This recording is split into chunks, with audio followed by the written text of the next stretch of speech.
Naturals Bridal Services, not just for brides. கல்யாண மாலையின் celebrating womanhood இந்த நிகழ்ச்சி 2வது ஆண்டாக இந்த ஆண்டு நடைபெற்று கொண்டிருக்கின்றது. இதற்கு காரணம் என்ன அப்படின்னா, ஆணுக்கு பெண் நிகரென கொள்வதால் அப்படின்னு பாரதியார் பாடி எத்தனையோ ஆண்டுகள் ஆயிடுது. அப்போ ஆணுக்கு பெண் நிகர் என்று வந்தாகிவிட்டது. இன்னும் நிறைய இடங்களில் அவங்கள தாண்டி நாம் ஓடிக்கொண்டே இருக்கின்றோம். இத்தனையும் பண்ணின பிறகும் இது மாதிரியான ஒரு உசுப்பேற்றுதல், பெண்மை வாழ்க, பெண்கள் ரொம்ப முக்கியம் இப்படின்னெல்லாம் சொல்கிறதுக்கு, இல்லைன்னா பெண்களுக்கான சாதனையை பற்றி பேசுவதற்கு என்ன காரணம் அப்படின்னு நாம் யோசித்தா இந்த கேள்வி என் மனதிலே பல முறை வந்திருக்கிறது. எல்லாரும் சமம்னு சொல்லியாச்சு, அப்புறம் பெண்களுக்கு என்ன ஸ்பெஷல்?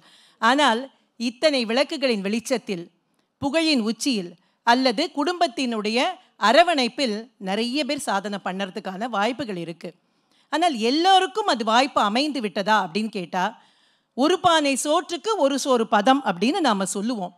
ஆனால் இந்த விஷயத்தில் அப்படி இல்லை. இன்னும் ஐரணி என்ன அப்படின்னா, ஒரு பானை சோத்துல மேலே இருக்கிற 10 பருக்க நல்லா வெந்திருக்கு, ஆனால் கீழே இருக்கிற ஒரு பானை சோறும் இன்னும் வேகாமல் தான் இருக்கிறது. அதனால் தான் பெண்மையை போற்றுவோம் அப்படிங்கிற நிகழ்ச்சி. முதலில் நாம் சாதனை பெண்ணாக கௌரவிக்க இருப்பது திருமதி ஹேமலதா அண்ணாமலை அவர்களை. தொழிற்புரட்சி பெண் அவர்கள், அவருடைய சின்ன ஏவி ப்ளீஸ். கல்யாண மாலை செலிப்ரேட்டிங் உமன்ஹுட். திருமதி ஹேமலதா அண்ணாமலை இந்தியாவின் எலக்ட்ரானிக் வெஹிக்கிள்ஸ் புரட்சி பெண். ஆம்பியர் வாகனங்களின் ஆச்சரியமூட்டும் வளர்ச்சிக்கு காரணமானவர். இந்தியாவில் மின்சார வாகன புரட்சியை முன்னெடுத்த முதல் பெண்மணி. பொது நிலையினருக்கு மட்டுமின்றி மாற்றுத்திறனாளிகளுக்கான மின்சார சைக்கிள்கள், ஸ்கூட்டர்கள், 3 சக்கர வண்டிகள் மற்றும் பிரத்யேகமாக வடிவமைக்கப்பட்ட மின்சார வாகனங்களின் வருகைக்கு காரணமானவர். தன்னம்பிக்கையோடு தன்னிகரில்லா உழைப்பால் தான் சார்ந்த நிறுவனத்தை 10 ஆண்டுகளில் பல கோடி ரூபாய் நிறுவனமாக மாற்றிக் காட்டியவர். நடுத்தர மக்களின் வாகனச் செலவு இவரது வரவால் சேமிப்பாக மாறியிருக்கிறது. தமிழ் மீது தனி பிரியம் கொண்ட இவரின் தடைகளை தகர்த்து புத்தகம் தொழில் முனைவோருக்கான புதிய ஏற்பாடு. ஆட்டோமொபைல் செக்டர் மட்டுமல்லாது வேளாண் துறையிலும் அவர் கொண்ட வேட்கையால் கிரீன் காலர் அக்ரிடெக் சொல்யூஷன்ஸ் என்கிற நிறுவனத்தின் கோ-ஃபவுண்டராக திகழ்கிறார்.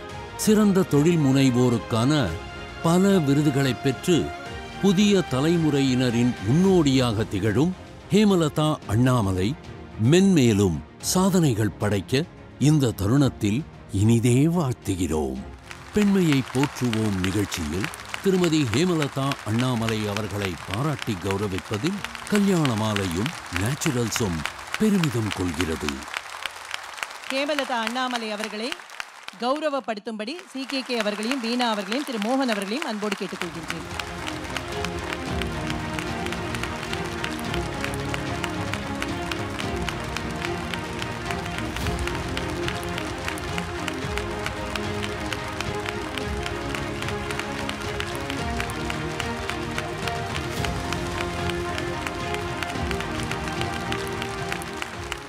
அடுத்ததாக திருமதி அனிதா குப்புசுவாமி, தமிழ் பெண்களின் அடையாளமாக திகழும் வட இந்திய பெண்.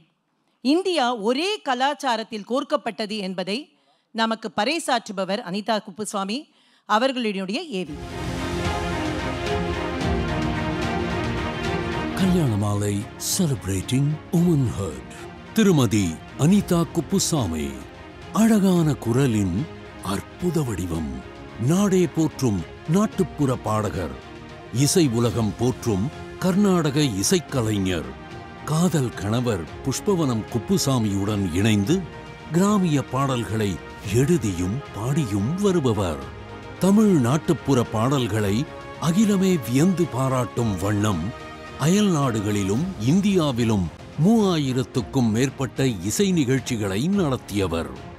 கைதட்டி மகிழ்வதற்கு மட்டுமல்ல, கச்சேரிகள், மிகச்சிறந்த கருத்துக்களை கடத்துவதற்கும் தான் என்கிற உயர்ந்த எண்ணத்தில் தனது இசை நிகழ்ச்சிகளில் வேளாண்மை, பெண் கல்வி முக்கியத்துவத்தையும், புகைப்பிடித்தல், மது அருந்துதல் கூடாது என்கிற கருத்துக்களையும் தாய்ப்பால் பற்றிய சமூக விழிப்புணர்வையும் பாடல்கள் மூலம் பாடம் நடத்துகிறார். எண்ணற்ற கிராமிய இசை விருதுகள், தமிழ் இசை விருதுகள், ஆன்மீக ஆல்பம்களுக்கான விருதுகளையும் அள்ளியிருப்பவர். நாட்டுப்புற கலைகளின் நாதத்தை நமக்கும் அடுத்து வரும் தலைமுறைக்கும் கொண்டு சேர்க்கும் நல்லிசை நாயகி திருமதி அனிதா குப்புசாமி. பெண் குலத்திற்கே பெருமை சேர்க்கும் பேராற்றல் என்றால் அது மிகையாகாது. பெண்மையை போற்றுவோம் நிகழ்ச்சியில் திருமதி அனிதா குப்புசாமி அவர்களை பாராட்டி கௌரவிப்பதில் கல்யாண மாலையும் நேச்சுரல்ஸும் பெருமிதம் கொள்கிறது. அனிதா குப்புசாமி அவர்களினுடைய தனிப்பட்ட ஒரு யூஎஸ்பின்னு சொல்லுவோம் இல்லையா, அது என்ன அப்படின்னு பார்த்தா, அவர்கள் இருவருமே, அவரும் அவருடைய கணவரும் தங்களுடைய தனிப்பட்ட வாழ்க்கையை பகிர்ந்து கொண்டவர்கள். அதே போல் அவர்களுடைய ப்ரொஃபஷனல் லைஃப்பையும் பகிர்ந்துட்டவங்க. அந்த மாதிரி எந்த தம்பதி இருக்காங்க அப்படின்னு நாங்கள் யோசித்த பொழுது தமிழ்நாட்டில் உள்ள அனைவருக்குமே உடனடியாக நினைவிற்கு வரக்கூடியது என்பது மஃபாய் திரு பாண்டியராஜன் அவர்களும் லதா பாண்டியராஜன் அவர்களும் தான். அவர்கள் இருவரையும் மிகப்பெரிய கரவொலியோடு மேடைக்கு அழைத்து அவர்கள் அனிதா குப்புசாமி அவர்களை பாராட்டுகின்றார்கள். தொடர்ந்து பாண்டியராஜன் அவர்கள் ஒரு வார்த்தை.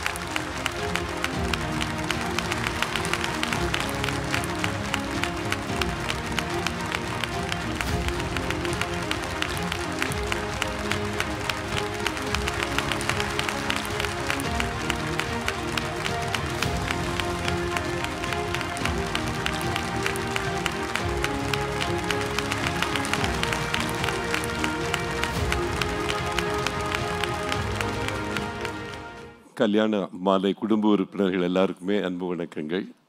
நாட்டுப்புற கலைஞர்களுடைய விலாசமாக உருவெடுத்தது அனிதா, புஷ்பவனா. ரெண்டு பேரும் குறிப்பாக நான் கலை பண்பாட்டுத்துறை அமைச்சராக இருந்தப்போ அவங்களோட பழகிறதுக்கு நிறைய வாய்ப்பு கிடைச்சது.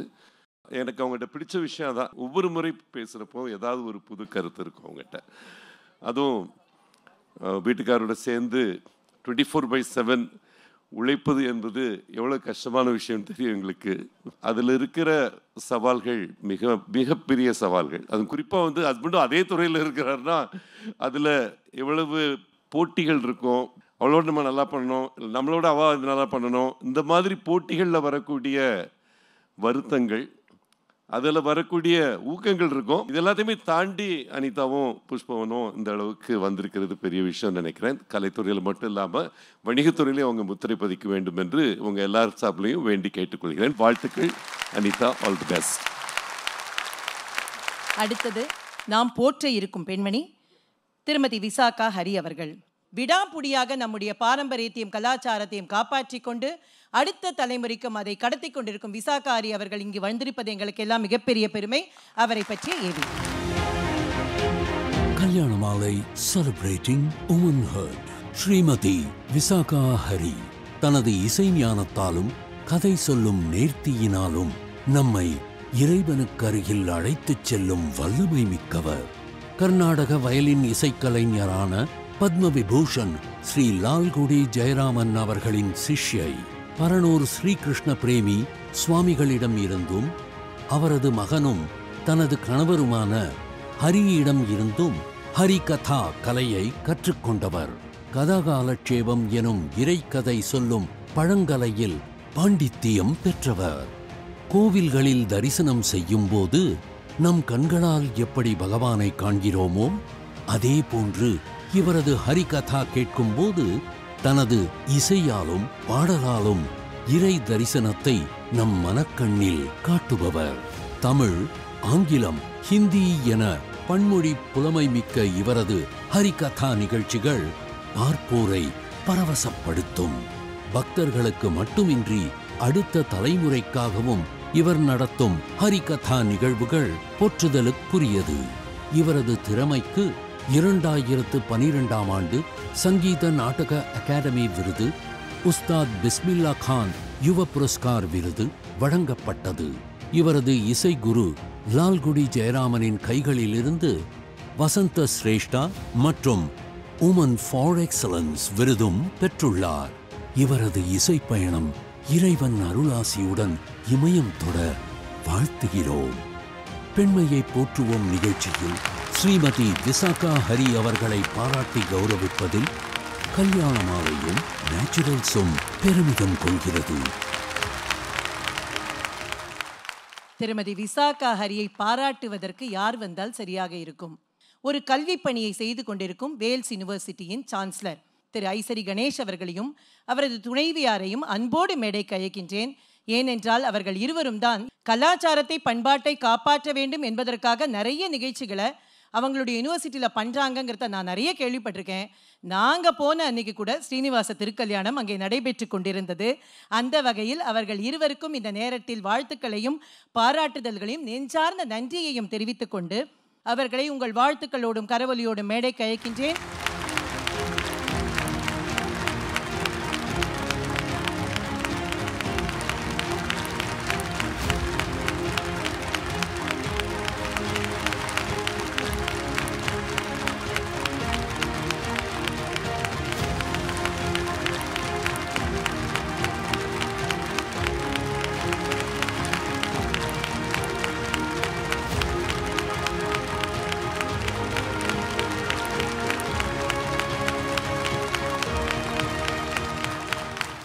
கல்யாண மாலை கிட்டத்தட்ட 6 லட்சம் கல்யாணம் செய்து வைத்திருக்கிறார்கள். அதை நிச்சயமாக இவர்களை தவிர வேறு யாராலும் அது செய்திருக்க முடியாது என்பதை இந்த நேரத்திலே நான் சொல்லிக்கொள்வதிலே மிகவும் மகிழ்ச்சி அடைகிறேன்.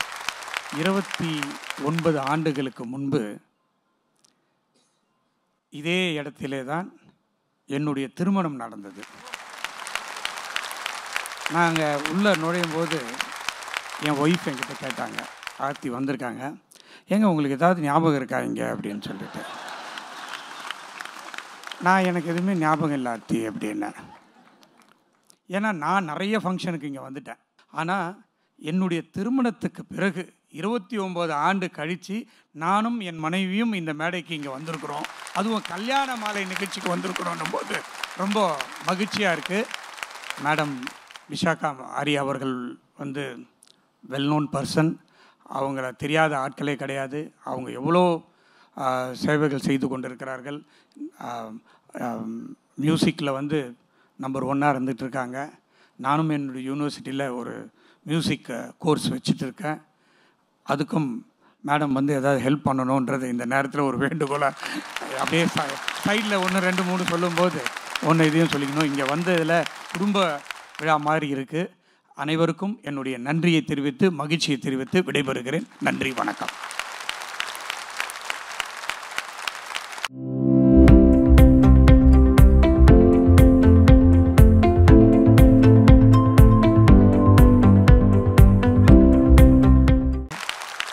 அடுத்தது நாம் கௌரவப்படுத்த இருப்பவர் உலக புகழ்பெற்ற திருமதி அருணா சாய்ராம் அவர்கள்.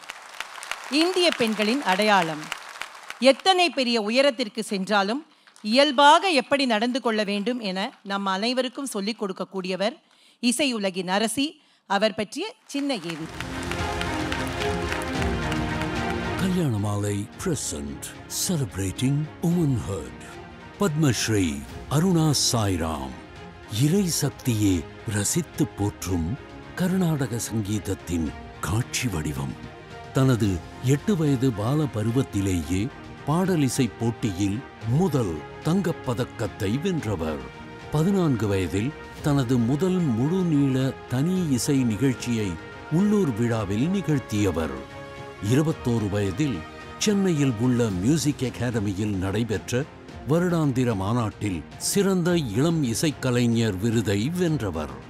தென்னிந்திய கர்நாடக சங்கீதத்தில் மட்டுமல்லாது வட இந்திய ஹிந்துஸ்தானி இசையிலும் ஈடுபாடு கொண்டு தனக்கென தனி பாணியில் முத்திரை பதித்தவர். தமிழ் ரசிகர்களுக்கு அபங் என்னும் பக்தி ரசத்தை அறிமுகப்படுத்தியவர் என்றால் மிகையாகாது.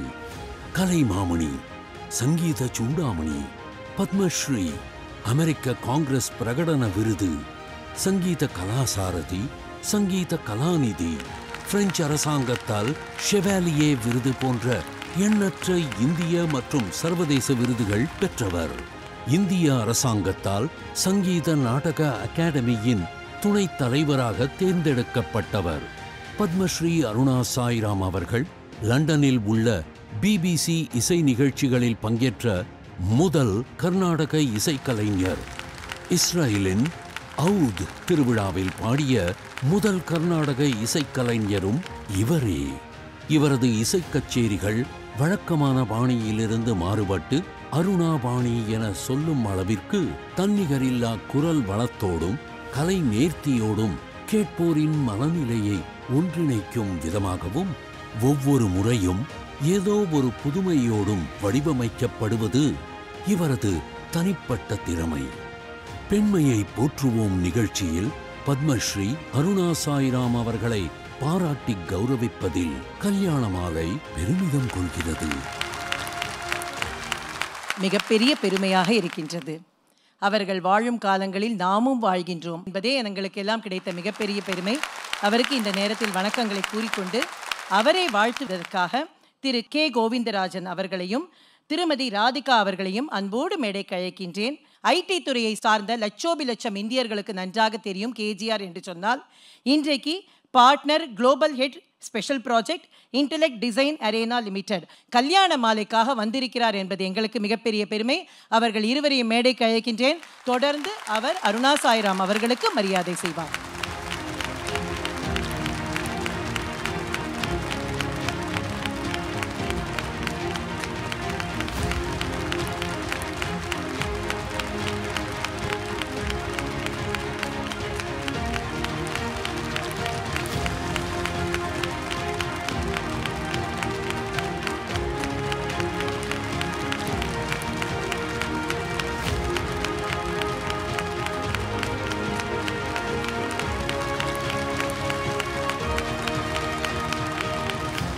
உழைப்பு, முயற்சி, தன்னம்பிக்கை இவைகளால் ஒரு உயர்ந்த மனிதனை காட்டச் சொன்னால் நான் இவரைத்தான் உயிருள்ள ஓவியமாக அடையாளம் காட்டுவேன். நல்ல நிலத்தில் நல்ல விதை விதைத்தால் விதை வீணா போகாது, விருட்சமாக வரும் என்பது சயின்ஸ். தஞ்சாவூர் மாவட்டத்தில் நன்னிலத்திலே பிறந்தவர் நண்பர் திரு மோகன். கல்யாணமலை என்ற நிகழ்ச்சியை தொடங்கினார். உலகத்திலேயே இந்த புதுமையை செய்தவர் இவர் மட்டும்தான். இதுவரை 6 லட்சத்துக்கு மேல் திருமணங்களை நடத்தி வைத்துள்ளார். இது ஒரு உலக சாதனை. கடவுளானவர் நண்பர் திரு மோகன் கையை பிடித்து அழைத்து சென்று கொண்டிருக்கிறார். மக்களுக்கு சேவை செய்யும் வாய்ப்பை கொடுத்திருக்கிறார். இவர் நல்ல எண்ணம் படைத்தவர், நல்லதையே செய்கிறார். 6 லட்சம் குடும்பங்களை உருவாக்கிறார். இவருக்கு எனது நெஞ்சார்ந்த வாழ்த்துக்கள். மீரா அவங்க நல்லவங்க இல்லை, அநியாயத்துக்கு நல்லவங்க. And the way she is doing this மற்றவங்களுக்கு உணர்த்துற மாதிரி பல வகையில் மீரா வந்து இதை கொண்டு போய் சேர்க்குறாங்க. அந்த மாதிரி இவங்க 2 பேரும் வாழ்க்கையை நான் வேண்டிக்கிறதெல்லாம் கடவுள் இருவர்களுக்கு அவங்களுக்கு நல்ல ஹெல்த்தாக கொடுக்கணும். மற்றதெல்லாம் அவங்க சமுதாயத்தை பார்த்துப்பாங்க.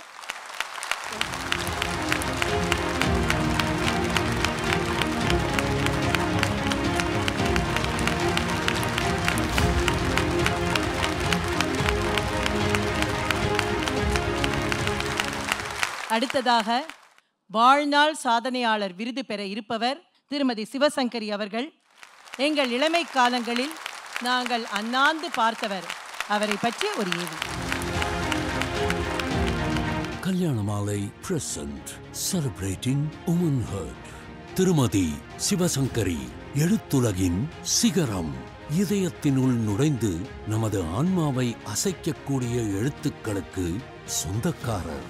சமூக பொறுப்புடன் கூடிய நாவல்கள், சிந்தனையை தூண்டும் சிறுகதைகள், உலகை நாமே சுற்றி வருகின்ற உணர்வை ஏற்படுத்தும் பயணக் கட்டுரைகள், இப்படி தமிழின் தலை சிறந்த அனைத்து பத்திரிகைகளிலும் எழுதி குவித்தவர்.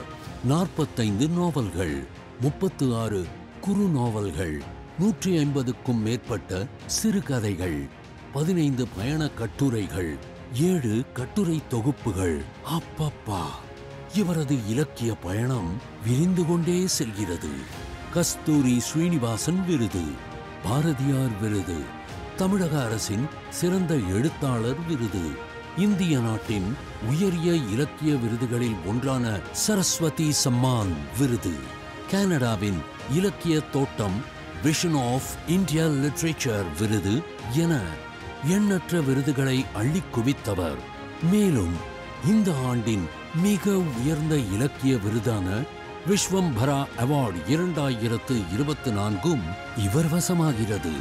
தனது எழுத்திலும் பேச்சிலும் செயலிலும் பெண்கள் மற்றும் சமூக பிரச்சனைகளுக்கு அதிக முக்கியத்துவம் கொடுக்கும் சமூக சிந்தனையாளர். இவரது புகழ்பெற்ற படைப்புகள் திரைப்படங்களாகவும் சின்னத்திரை தொடர்களாகவும் உருவாக்கம் பெற்றுள்ளன. பெண்மையை போற்றுவோம் நிகழ்ச்சியில் திருமதி சிவசங்கரி அவர்களுக்கு வாழ்நாள் சாதனையாளர் விருது வழங்குவதில் கல்யாண மாலை பெருமிதம் கொள்கிறது. திருமதி சிவசங்கரி அவர்களை பாராட்ட திரு எஸ் பாலசுப்ரமணியன் அவர்கள் chairman emeritus CUB foundation. City union bank என்பது தமிழ்நாட்டில் பிறந்த அந்த வங்கி இன்று உலகளாவிய ஒரு பாரம்பரியத்தை பெற்றிருக்கிறது என்பது எங்களுக்கு மிகப்பெரிய பெருமை.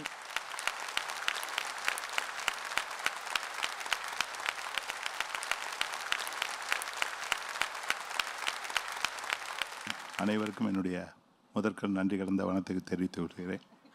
இந்த கல்யாண மாலை யாராலையும் நினச்சி கூட பார்க்க முடியாத அளவுக்கு ஒரு பெரிய 25 ஆண்டுகள் 6 லட்சம் கல்யாணம் சிறப்பாக செய்து கொண்டிருக்கிறார். அவர் முதல்ல என்னுடைய வாழ்த்துக்கள். திருமதி சிவசங்கரியை பற்றி சொல்லணுன்னா எனக்கு நான் பர்சனலாக சொல்லணுன்னா எங்கள் தலைமுறையிலெல்லாம் ரெக்ரியேஷனுங்கிறதே கிடையாது. அங்கே ஸ்கூலில் படிக்கிற போது போனோன்னா ப்ளே கிரவுண்டு மேக்ஸிமம் போனால் புக்ஸு படிக்கணும். அப்போ அதே மாதிரி நாங்கள் வேலைக்கு போன புதுசுலையும் என்னென்னா எங்களோட மெயின் செலவு என்னென்னா ஆனந்தோடம், குமுதம், கல்கி இதை போய் வாங்கிறது. அதனால் படிக்க எங்களுக்கு இந்த ரீடிங் ஹேபிட்ஸ் அப்போ நிறையா வளர்ந்து கொடுத்து எங்களுக்கு. அதனால் திருமதி சிவசங்கரி எங்களுக்கு மனசில் அந்த காலத்திலேருந்து மனசில் பதிஞ்சவங்க. அவருடைய எழுத்துனால அது நிச்சயமாக நான் இப்போ ஐ வாண்ட் டு ஷேர். ஏன்னா அவங்களோட ரைட்டிங்கை நாங்கள் மறக்க முடியாது. ஏன்னா அப்போ அந்த வாரம் அது படிக்கணும்னு தோணும் எங்களுக்கு. அந்த மாதிரி ஒரு ரைட்டிங். அதில் she is little bit different. என்னென்னா கொஞ்சம் பவர்ஃபுல்லாக இருக்கும் சில மெசேஜ். அது இன்னும் கூட நிறைய உங்களுக்கு தெரியும் சில கதையெல்லாம். அதனால் நிச்சயமாக அந்த பாராட்டுறதுக்கு வரபோது நான் ஒரு நிச்சயமாக எனக்கு ஒரு நல்ல வாய்ப்பு என்று நினைத்து கொள்கிறேன். நான் ஒரு பேங்கருங்கிறதுனால I want to quote one thing. Warren பஃபெட்னு எல்லாருக்கும் உங்களுக்கெல்லாம் தெரிஞ்சிருக்கலாம்னு நினைக்கிறேன். அதாவது ஓரளவுக்கு இன்வெஸ்ட்மெண்ட்டில் இருக்கிறவங்களுக்கு எல்லோரும் தெரிஞ்சிருக்கோம். அமெரிக்காவில் பெரிய பணக்காரர். அவர் ஒரு இன்டர்வியூவில் ஒன்று கேட்குறார். நீ ஒருத்தர் கேட்குறா, நீங்கள் யாரை ஆளை பார்த்து எதை ஜட்ஜ் பண்ணி நீ இந்த கம்பெனியில் இன்வெஸ்ட் பண்ணுவேன்னு கேட்குறார். அதுக்கு அவர் பதில் சொல்கிறார், I do not look into the credentials of MBA from Wharton or Harvard. But I will look into his eyes whether he has got a passion for success. இங்கே இருக்கிற 5 பேருமே நான் சொல்லணும்னா இந்த பேஷன் ஃபார் சக்ஸஸ், டிவோஷன். பேஷனுக்கு தமிழில் சொல்கிறோன்னா ஈடுபாடு, டிவோஷனுங்கிற வார்த்தையும் சொல்லலாம். அதனால் 5 பேரும் இன்றைக்கி சக்ஸஸ்ஃபுல்லாக இருக்காங்கன்னா அந்த ஒரு ஈடுபாடோடு இருக்காங்க. அவங்க அது இருந்தோன்னாலே நிச்சயமாக நம்ம எந்த துறையாக இருந்தாலும் அவங்கள மனசில் நினச்சின்னு நம்ம முயற்சி எடுத்தோன்னா நம்மளும் அச்சீவ் பண்ணலான்னு சொல்லி இந்த வாய்ப்புக்கு நன்றி கூறி விடைபெறுகிறேன். வணக்கம். அனைவருக்கும் வணக்கம். மீரா, மோகன் 2 பேருக்கும் இதை யோஜனை பண்ணீங்கள்ல, அதாவது பெண்மையை போற்றுவோம். பாருங்கள், அந்த இதில் பார்த்தீங்கன்னா மேன்ஹுட்டுக்கு அந்த சப்போர்ட்டிவாக என்ன இருக்குது, உமன்ஹுட்டு. என்னுடைய வாழ்த்துக்கள். நன்றி நன்றி. வாழ்க்கை.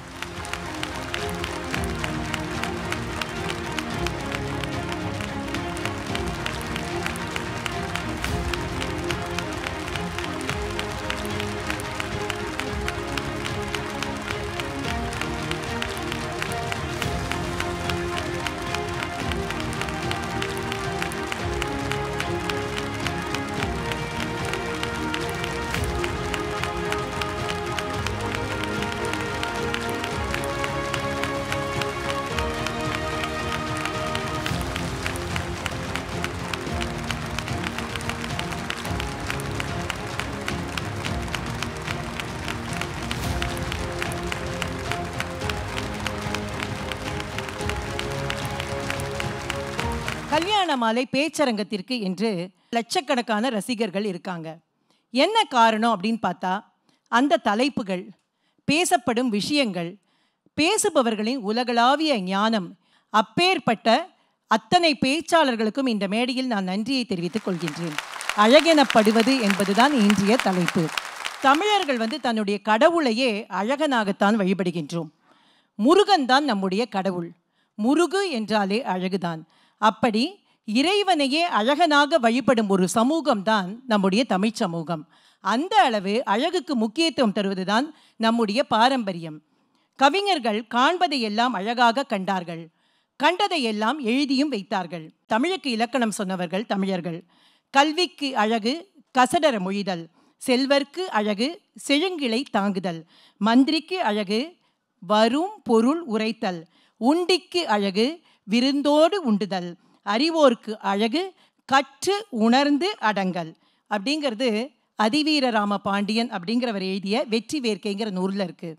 இதையெல்லாம் எத்தனையோ ஆண்டுகளுக்கு முன்பு நம்முடைய தமிழ் சமூகம் எழுதி வைத்திருக்கிறது. கம்பன் அழியா அழகை பற்றி எழுதியிருக்கிறான். வெய்யோன் ஒளி தன் மேனியில் விதி சோதியில் மறைய பொய்யோ எனும் இடையாளோடும் இளையானோடும் போனான். மையோ மரகதமோ மறிக்கடலோ மழை முகிலோ ஐயோ இவன் வடிவென்பதோர் அழியா அழகுடையான். அதாவது ராமரின் அழகு அப்படிங்கிறது அழியாத அழகு என்று பாடியவன் கம்பன். ராமனினுடைய வழிபாடுங்கிறது நமக்கு ஏதோ புதுசுன்னு நம்ம யோசிக்கிறோம். இல்லை, கம்பன் அப்படியே உருகி உருகி பாடியிருக்கிறார் ராமரை பற்றி. அப்படி அழகு என்பதை போற்றிய சமூகம் தான் நம்ம தமிழ் சமூகம். அழகு பற்றி ஒவ்வொருவருக்கும் ஒவ்வொரு எண்ணம் இருக்கலாம், பார்வை இருக்கலாம். ஆனால் அழகுங்கிற உணர்வு ஒன்று தான். மழலையில் இன்பம் காண்பவர்கள் இருக்கிறார்கள். பொண்ணை பார்த்தா ரொம்ப அழகாக இருக்குன்னு யோசிக்கிறவங்க இருப்பாங்க, மனைவியை பார்த்தா அழகாக இருக்குன்னு யோசிக்கிறவங்க இருப்பாங்க, பாட்டியை பார்த்தாலும் அழகாக இருக்குது அப்படின்னு யோசிக்கிறவங்க இருப்பாங்க. அந்த மாதிரி பார்வை மாறுபடுமே தவிர அழகு என்பது ஒரு உணர்ச்சி. அப்படி என்றால் இந்த அழகான பெண்கள், மிகப்பெரிய சாதனையை புரிந்த அழகான பெண்கள், அவர்களினுடைய பார்வையில் அழகு என்பது என்ன என்பதுதான் இன்றைய நம்முடைய பேச்சரங்கத்தின் கரு. எல்லோரும் மிகச்சிறப்பான சாதனையை செய்தவர்கள் மாத்திரமல்ல, அதை தன்னுடைய கருத்துக்களால் வெளியில் சொல்லக்கூடிய திறம் படைத்தவர்கள். அப்படிப்பட்டவர்கள் தான் இன்றைக்கு நம்மிடையே அமர்ந்திருக்கின்றார்கள். அதில் முதலாவதாக திருமதி ஹேமா அண்ணாமலை அவர்கள். ஒரு எளிய குடும்பத்தில் பிறந்து திருச்செங்கோடு அப்படிங்கிற அந்த ஊரில் பிறந்து முதல் தலைமுறை இன்ஜினியராகி கணவனின் பேர் ஆற்றலை பார்த்து வியந்து நாமும் தொழில் தொடங்க வேண்டும் என்று ஆசைப்பட்ட பெண்மணி அவர். ஹேமா அண்ணாமலை வானத்தை வசப்படுத்தியவர். அழகெனப்படுவது வானத்தை வசப்படுத்துவதே என்று பேச வருகிறார். மிஸ்டர் மோகன் அண்ட் மீரா ரொம்ப சிறப்பாக கல்யாண வேலையை நடத்திட்டு இருக்காங்க. அவங்க இந்த ஆர்கனைசேஷன் மேலும் வளர்றதுக்கு வாழ்த்துக்கள். வானத்தை வசப்படுவது எப்படி தொழிலில், அதுதான் டாப்பிக்கு. வானத்தை வசப்படுறது ஒரு தொழிலில் சாமானியமான காரியம் இல்லை, பர்டிகுலர்லி மேனுஃபேக்சரிங் இண்டஸ்ட்ரியில். சவால்கள் நிறையா இருந்தால் கூட ஒரு நல்ல எந்த ப்ராஜெக்ட் பண்ணாலும் எந்த வாழ்க்கையில் எது பண்ணாலும் அன்பான குடும்பம், மகிழ்ச்சியான குடும்பம், பண்பான குடும்பம் இருந்தால் தான் base. That is the foundation. அது நான் நெகோஷியபிள். இதை கேட்டால் என் கணவர் சொன்னார், நீ தான் சிஇஓ, நீ தான் எடுத்து பண்ணணும்னு சொல்லிட்டாரு. ஒரு எலக்ட்ரிக் ஸ்கூட்டர் பண்ணுறதுன்னா multiple technology, battery, chemical engineering, controller, charger, electronics engineering, motor, electrical engineering, metallurgical engineering, multiple technology இருக்கிற ப்ராடக்ட்டை போட்டு பண்ணுறது சாமானியமான காரியம் கிடையாது. நான் படித்ததோ சாஃப்ட்வேர் இன்ஜினியரிங். அதுக்கப்புறம் இது எப்படி பண்ணுறது அப்படின்னு சொல்கிறப்ப இல்லை பண்ண முடியும், don't worry, because in electric scooters 80% software தான், மற்றதான் மெக்கானிக்கல் பார்ட்ஸ் தான் அப்படின்னு சொன்னார். Which is true. இப்போ எல்லாமே சாஃப்ட்வேர் மூலமாக இயங்குது. ஸோ அப்படி தான் இந்த ப்ராஜெக்ட் ஆரம்பித்தோம். பட் நான் எதுக்கு இந்த மகிழ்ச்சியான குடும்பம் ரொம்ப முக்கியம்னு சொல்கிறதுனா, நான் ரொம்ப ஸ்ட்ராங் வில்டு, கோ கெட்டர், எமோஷன்ஸ்லாம் ஐ டோன்ட் கேர், அந்த மாதிரி தான் இருக்குது. Because you are into the project. So அப்போ எனக்கு பார்த்திங்கன்னா ரொம்ப ஒரு டிஃபிகல்ட்டாக இருந்தது குடும்பத்தில். என் கணவர் நீ லீட் பண்ணுன்னு சொல்லிட்டாரு. பட் நிறைய டிஸ்கம்ஃபர்ட். ஏன்னா நாங்கள் ரெண்டுமே extremely opposite people in thinking and execution, right? ஏன்னா திங்க் பண்ணுறதே வேறு மாதிரி இருக்கிறப்ப எக்ஸிக்யூஷன் பண்ணுறதே எவ்வளோ டிஃபிகல்ட்டி இருக்குன்னு பார்த்துருங்க. அப்போ என் மகள்கள் சொன்னாங்க, அம்மா அப்பா நீங்கள் ஆம்பியர்லாம் ஒன்றா பண்ணிட்டீங்க, அடுத்து எந்த வெஞ்சர் பண்ணாலும் இங்கே தனித்தனியாக தான் பண்ணணும், right? You can be share holders but not directors, okay? Don't take any business responsibility அப்படின்னு சொன்னாங்க. அது எனக்கு ஒரு பெரிய அட்வைஸாக இருந்தது. மகள்கள்கிட்டயே அந்த அட்வைஸ் வந்தது. நான் நிறைய பேர் பார்த்திங்கன்னா இந்த மாதிரி ஒரு சின்ன ஒரு நெருடல் வரும், டிப்ரெஷன் போவாங்க, ஆங்ஸைட்டி போவாங்க, they will take pills, they will spoil their health. So அந்த மாதிரி இல்லாத என்னோட மகள்களே எங்களுக்கு குருவானாங்க. அதனால் வாழ்க்கையை நாங்கள் மீட்டுட்டோம்.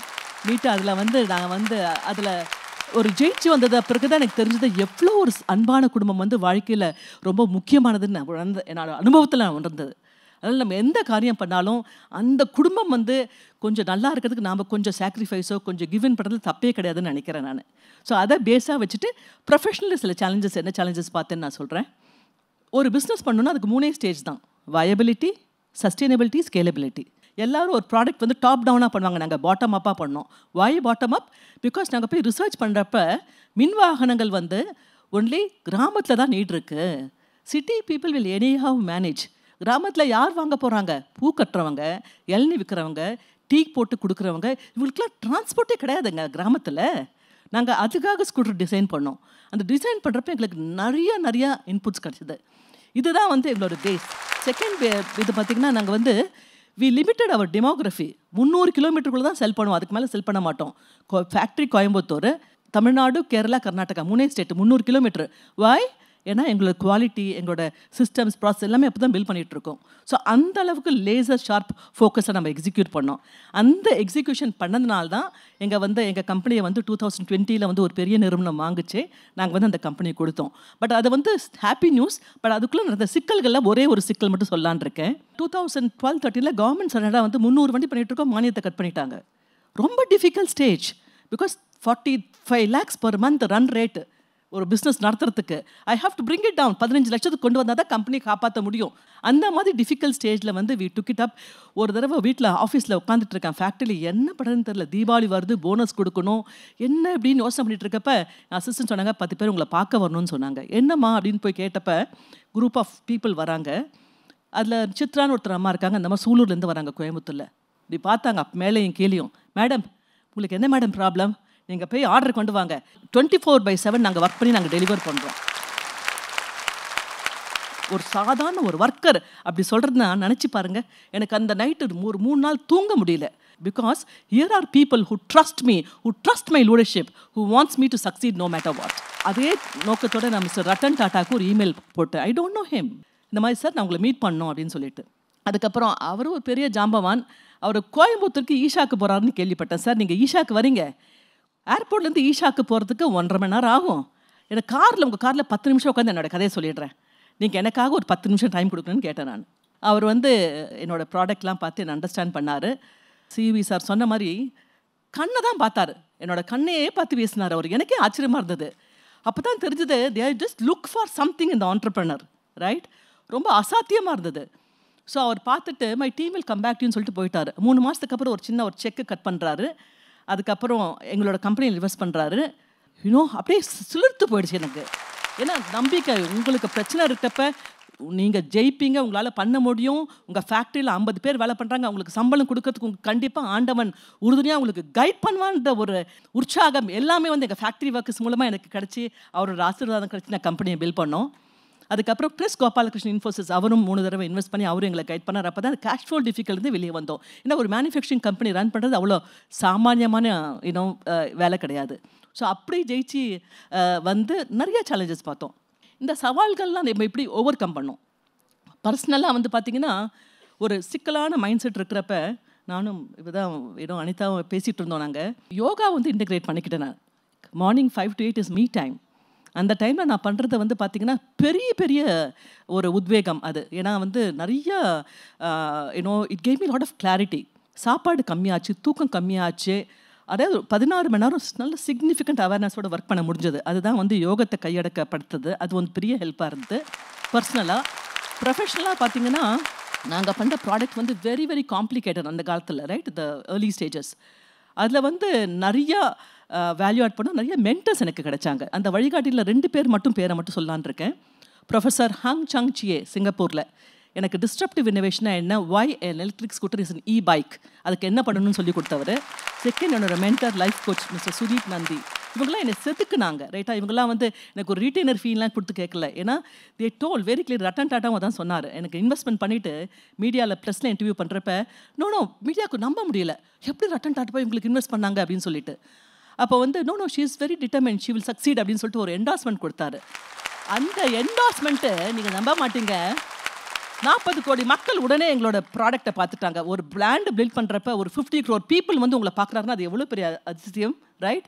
ஸோ அந்த மாதிரி வந்து நாங்கள் அப்படியே கொஞ்சம் கொஞ்சமாக வளர்ந்து வந்து நிறையா போராட்டங்களை ஜெயிச்சு வந்தோம். Responsibility is taken. பொறுப்பு எடுத்துக்கொள்ளப்படுவது, கொடுக்கப்படுவது அல்ல. Okay, responsibility taken, not given. Right? இப்போ நீங்கள் பார்த்தீங்கன்னா இன்றைக்கி சின்ன எனக்கு கல்யாண மாலையில் வரப்போ you can see everybody finance manager வந்து நீ பிக்கப் பண்ணுறாரு, பேசுகிறாரு, சாப்பாடு அரேஞ்ச் பண்ணுறாரு. He's finance manager, why should he come and take care of me? அந்தளவுக்கு மீரா வந்து ஆர்கனைசேஷன் அப்படியே செவ்வனமாக க்ரியேட் பண்ணிருக்காங்க. Everybody knows what to be done. That is how an organisation has to be built. And இந்த மாதிரி இருக்கிறப்ப தான் you get more people to understand. அந்த சப்போர்ட்லாம் கிடைக்கிறது. அது ஒன்று. செகண்ட் வந்து நம்ம நாடு வந்து ஒரு வல்லரசு நாடு ஆகும்னா அது தொழில் முனைவர்களால் மட்டும்தான் முடியும். அவங்களால தான் வேலை வாய்ப்பை க்ரியேட் பண்ண முடியும், புது டெக்னாலஜியை கொண்டு வர முடியும், ரிவர்ஸ் மைக்ரேஷன் ஸ்டாப் பண்ண முடியும். இல்லைங்களா? உங்கள் சுட்டு வட்டாரத்தில் எல்லாரும் யார் தொழில் முனைவர்கள் பார்த்தாலும் அவங்கள நீங்கள் தடை பண்ணக்கூடாது. அவங்கள நீங்கள் உற்சாகப்படுத்தி தான் ஆகணும். அவங்களுக்கு என்ன ஹெல்ப் வேணும்னு பார்த்துட்டு you should support them. Because நிறைய பேருக்கு ரிஸ்க் எடுக்கிற அப்படைட் கிடையாது. அதனால் ரிஸ்க் எடுக்கிறவங்கள நீங்கள் மதித்து நீங்கள் சப்போர்ட் பண்ணியே ஆகணும். That is something that I really request all of you. கடைசியில் முடிவாக ஸ்கை இஸ் த லிமிட், வானமே எல்லைன்னு சொல்லுவாங்க. நான் வந்து sky is not the limit சொல்லுவேன், வானமே எல்லை இல்லைன்னு சொல்லுவேன் நான். So I think I thank கல்யாண மாலை give me an opportunity. It's such a privilege here. Thank you all so much. வாழ்க வளமுடன். நன்றி. நன்றி திருமதி ஹேமா அண்ணாமலை. பெண்களுக்கு வந்து இது மாதிரியான ஒரு பேச்சு வந்து ஒரு மிகப்பெரிய உத்வேகத்தை கொடுக்கும். என்னுடைய வாழ்த்துக்கள். திருமதி அனிதா குப்புசுவாமி அவர்களுடைய வாழ்க்கையே அழகான பயணம்தான். தமிழ் மகள் எப்படி இருக்க வேண்டுமோ அதற்கான அடையாளமாக திகழ்ந்து கொண்டிருக்கின்றார். அனிதா குப்புசாமி தொடாத இடமே கிடையாது. அது பக்தியாக இருக்கலாம், இசையாக இருக்கலாம், தோட்டக்கலையாக இருக்கலாம், அழகு கலையாக இருக்கலாம், சமையல் கலையாக இருக்கலாம். எதாக இருந்தாலும் அவர் அதை தொட்டு பார்க்கிறார். தான் தொட்டு பார்த்ததை நம்மோடு பகிர்ந்து கொள்கிறார். கல்யாண மாலை 2000வது தொடக்கத்தில் ஆரம்பித்த பொழுது 10 எபிசோட் வந்து மோகன் சாரோட அவங்க கோ ஆங்கர் பண்ணாங்க, சின்ன பொண்ணா. அந்த வகையில் அனிதா குப்புசாமியை வாழ்த்த வேண்டும் என்பதற்காகத்தான் நாங்கள் அழைத்தோம். அவருக்கு வாழ்த்துக்களை கூறிக்கொண்டு அவர் அழகெனப்படுவது பாரம்பரியத்தை பாதுகாப்பதை என பேச வருகிறார்.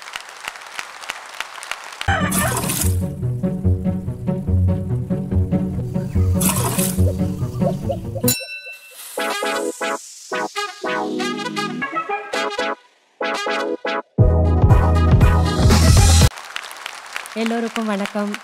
இந்த கல்யாண மாலை நிகழ்ச்சி எப்போ கூப்பிட்டாலும் வான்னு சொன்னால் வந்துடுவேன். ஏன்னா எனக்கு ரொம்ப பிடிச்ச நிகழ்ச்சி. ஒரு 10 லட்சம் பேர் கலந்துக்கிட்டு 6 லட்சம் பேருக்கு திருமணம் செய்கிறது நினச்சி கூட பார்க்க முடியாது. அவ்வளவு ஒரு வெற்றிகரமான நிகழ்ச்சி. அந்த அளவுக்கு பார்த்தீங்கன்னா எல்லாருக்கும் பிடித்த நிகழ்ச்சி, எல்லாருக்கும் பயனுள்ள நிகழ்ச்சியாக இருக்குது. இப்போது இங்கே எனக்கு கொடுக்கப்பட்ட தலைப்பு பாரம்பரியம் தான் அழகுன்னு சொல்லியிருக்காங்க. ஒரு பாரம்பரியம் அப்படின்னு எடுத்துக்கிட்டோன்னா அது நம்ம பெரியோர்களால் நமக்காக கொடுக்கப்பட்ட சொத்து. அது அந்த சொத்துல என்ன இருக்கு? எல்லாமே இருக்கு. குழந்தை பிறந்ததிலிருந்து கடைசி பயணம் வரைக்கும் அனைத்திலும் பாரம்பரியம் இருக்கு. எப்படி அந்த பாரம்பரியத்தை கொண்டு வந்தாங்க அப்படின்னா, அவங்க வாழ்ந்து வாழ்ந்து அனுபவித்து அனுபவித்து நல்லது எது கெட்டது எது, கெட்டதை எல்லாம் விட்டுட்டாங்க. அது அழகா இல்லை, வேண்டாம் வேண்டாம் போ, அழகா இருக்கிறத மட்டும் எடுத்துக்கிட்டு ஒரு கட்டமைத்து அதை ரொம்ப அழகாக இருக்கிறத மட்டும் நமக்கு கொடுத்துருக்காங்க. எதுலேருந்து ஆரம்பிக்கிறது நம்ம பார்த்தீங்கன்னா, உணவுலேருந்து சொல்கிறதா, இல்லை மொழியை சொல்கிறதா, உடைய சொல்கிறதா, இல்லை நம்ம ஆன்மீகத்தை சொல்வதா, இல்லை இசையை சொல்வதா, நடனத்தை சொல்வதா, இப்படி பார்த்தீங்கன்னா இந்த பாரம்பரியம் அப்படின்றது நம்மளுடைய பல துறைகளில் இருக்குது. என்கிட்ட நிறைய பேர் கேட்டிருக்காங்க கல்யாணம் ஆன புதுசில், ஏன் இந்த பொண்ணு இப்படி இவரை தேர்ந்தெடுத்திருக்கா, ஒரு நார்த் இந்தியன் சவுத் இந்தியனை தேர்ந்தெடுத்திருக்கா. ஏன்னா அவர் வந்து முதல்ல கல்யாணம் பண்ணிக்கிற எண்ணமே இல்லை. அவர் ப்ரப்போஸ் பண்ணும்போது, ஆமாம் இது என்ன வழிகிற முகத்தோட இந்த பேண்ட் என்னமோ பெருசு பெருசாக போட்டு வராரு, நமக்கெல்லாம் இது ஒத்து வராது அப்படின்றது. ஆனால் அவர் கூட பழகும்போது, அவருடைய இசையை கேட்கும் பொழுது, அவர் மேடையில் பேசும் பொழுது, அவர் கூட நான் வந்து திருமணத்திற்கு முன்பாகவே எங்கள் கல்லூரியிலிருந்தே நான் அனுப்பப்பட்டேன் சில இடங்களுக்கு இசை நிகழ்ச்சி நிகழ்த்தணும் அப்படின்னு. அப்போது ஒவ்வொரு பாடலாக அவர் முத்து முத்தா முத்து முத்தா, அது சொத்து சொத்துன்னு தான் நான் சொல்லுவேன். ஒவ்வொரு இந்த தாலாட்டு எடுத்துக்கிட்டா, உழலாய் உழலாய் உழலாய் உழலாய் உழலாய் உழலாய் உழலாய் உழலாய் ஆராரோ ஆரிராரோ என் கண்ணே ஆராரோ ஆரிராரோ மாம அடிச்சாரோ என் கண்ணே மல்லியப்பூ செண்டாலே அத்தை அடிச்சாரோ என் கண்ணே அரளி பூ செண்டாலே உழலாய் உழலாய் உழலாய் உழலாய் தாள்னா நாக்கு, இது பேசுவார். அந்த பேச்செல்லாம் கேட்டுதாங்க மயங்கி அவர் எப்படி இருந்தாலும் பரவாயில்ல போ, கட்டுனா இவரை தான் கட்டணும் அப்படின்ற ஒரு முடிவுக்கு வந்தேன். சொல்லுவார் ஆராய்ச்சி பூர்வ செய்திகள் ரொம்ப சொல்லுவார். பாரம்பரிய செய்திகள்லாம் தாள் தான் நாக்கு, அதை ஆட்டி பாடுறதுனால தாளாட்டு. அதில் மாமா அடிச்சாரோ, பாரம்பரியம் சொல்லுது பாருங்க, மாமா அடிச்சாரோ மல்லிகைப்பூ செண்டால. பாடுறவ யாரு? பொம்பளை. அவ்வளோ தம்பி தான் தாய் மாமன். மாமன்னா மணக்கிற மல்லிகைப்பூவா. அத்தை அடித்தாலோ அரளிப்பூ செண்டால. அத்தை யாரு? நாத்தனாரு. நம்முடைய பார்வை எப்படி இருக்குது ஆகுமா? அதனால் அரளிப்பூ விஷச்செடியை வச்சாங்க. இப்படி ஒவ்வொன்றும் பாரம்பரியமாக அவர் பேசும்போது அப்படி இந்த பாரம்பரிய பாடல்களில் இன்னொன்று இருக்கு, எனக்கு ரொம்ப கவர் இந்த பாடல். அந்த நெல்லை குத்தும்போது அரிசி புடைக்கும் போதெல்லாம் பார்த்திங்கன்னா, நம்ம இவங்க ஊரில் நான் போகும்போது பார்த்துருக்கேன், நிறையா பெரியவங்கெல்லாம் அரிசி அப்படிம்பாங்க. அசும் அசும் அசும் பாதையிலே கல்லுரெல்லாம் முத்துந்தில்லாலே, அடி முத்துந்தில்லாலே, பாடி பாடி குத்துரலாம் முத்துந்தில்லாலே, அடி முத்துந்தில்லாலே, பாடி பாடி எடுத்தொலக்க முத்துந்தில்லாலே, அடி முத்துந்தில்லாலே, பக்கமெல்லாம் நோகுதம்மா முத்துந்தில்லாலே, அடி முத்துந்தில்லாலே, அசும் அசும். இப்படி இதெல்லாம் பாடும்போது யாருக்கு தாங்க காதல் வராது? எனக்கு அவர் மேலே காதல் கிடையாது, தமிழ் பாரம்பரியத்து மேலே காதல் வந்துச்சு. அதற்கு உதாரணமாக இன்னொரு பாடல் சொல்கிறேன். சீரகம் பாத்தி கட்டி செடிக்கு செடி குஞ்சம் கட்டி சீமானார் பெத்தமவ அப்படின்ற ஒரு பாட்டு இருக்குது. சீரகம் பாத்தி கட்டி செடிக்கு செடி குஞ்சங்கட்டி சீமானார் பெத்தமவ அண்ண பொண்ணு நடைய, நீ செடிக்கு செடி குந்தலாமோ சின்ன பொண்ணு நடைய, கொத்தமல்லி பாத்தி கட்டி கொடிக்கு கொடி குஞ்சங்கட்டி, கொத்தமல்லி பாத்தி கட்டி கொடிக்கு கொடி குஞ்சங்கட்டி, கோமானார் பெத்தம்மவ அண்ண பொண்ணு நடைய, நீ கொடிக்கு கொடி குந்தலாமோ சின்ன பொண்ணு நடைய. இந்த பாட்டு நீங்கள் பாட்டுன்னு நினைப்பீங்க, ரொம்ப அழகாக இருக்குன்னு நினைப்பீங்க. இது ஒவ்வொரு பாடலுக்கும் பின்னாடியும் ஒரு சின்ன அந்த பாரம்பரியம் இருக்கும். நம்ம வடநாட்டில் கலாச்சாரம் நிறைய இருக்குது, இல்லைன்னு சொல்ல. ஆனால் எனக்கு ரொம்ப இந்த தமிழ் பாரம்பரியம் ரொம்ப பிடிச்சிருக்கு, அழகாக இருக்குது. கிரேக்க பாரம்பரியம், ரோமானிய பாரம்பரியம் எல்லாம் இன்றைக்கி இருக்கா நடைமுறையில்? இல்லை, தமிழ் பாரம்பரியம் மட்டும்தான் இன்றைக்கி இருக்குது. அதற்கு காரணம் அது அழகாக இருக்கிறது, ஒவ்வொன்றும் அழகு. கம்பராமாயணத்தில் பாடியிருக்கார் கம்பர். சீதா பிராட்டியார் விருந்தோம்பல் பற்றி, அதாவது நான் இல்லாமல் எப்படி விருந்தோம்பல் நடக்கும் அப்படின்னு. ராவணன் சீதையை தூக்கிட்டு போயிடுறாரு. அந்த தூக்கிட்டு போன கவலை ஒரு பக்கம் இருக்கு, இத்தனை உறவுகளை பிரிஞ்சு அதையும் ராமனை பிரிந்து இருக்கிறோமே அப்படின்ற கவலை ரொம்ப இருக்கு. இருந்தா கூட காட்டில் இருந்தா கூட ராமன் யார் வீட்டுக்கு முனிவர்கள் எல்லாம் தேடி வந்தாங்கன்னா விருந்தோம்பலுக்கு நானும் அவரும் சேர்ந்து கொடுப்போமே, அந்த விருந்தோம்பல் இப்போ எப்படி பண்ண போறாரு அப்படின்னு வருத்தப்பட்டிருக்காங்க. விருந்தோம்பல் எப்படி ஒரு பாரம்பரியமாக இருந்திருக்கு பார்த்தீங்களா? இப்போல்லாம் விருந்தோம்பல் ஏங்க நீங்கள் வீட்டில் இருக்கீங்களா, என்னங்க சொல்லுங்க செய்திங்க அப்படின்னு. இல்லை, அந்த பக்கம் வர்றோம், உங்கள் வீட்டுக்கு வர்றதா இருக்குது அப்படின்னு சொன்னால், அப்படிங்களா, நான் இன்னைக்கு வீட்டில் இல்லைங்க. இந்த மாதிரி எல்லாம் பாரம்பரியம் தடை புரண்டு போவதற்கு காரணம் நமக்கு எடுத்து சொல்வதற்கு ஆள்கள் இல்லை. ஆனால் நம்ம பாரம்பரியம் மிகவும் அழகான பாரம்பரியம், ரொம்ப அற்புதமான. உலகத்திலேயே பார்த்தீங்கன்னா தமிழ் பாரம்பரியம் தான் ரொம்ப அழகான பாரம்பரியம்.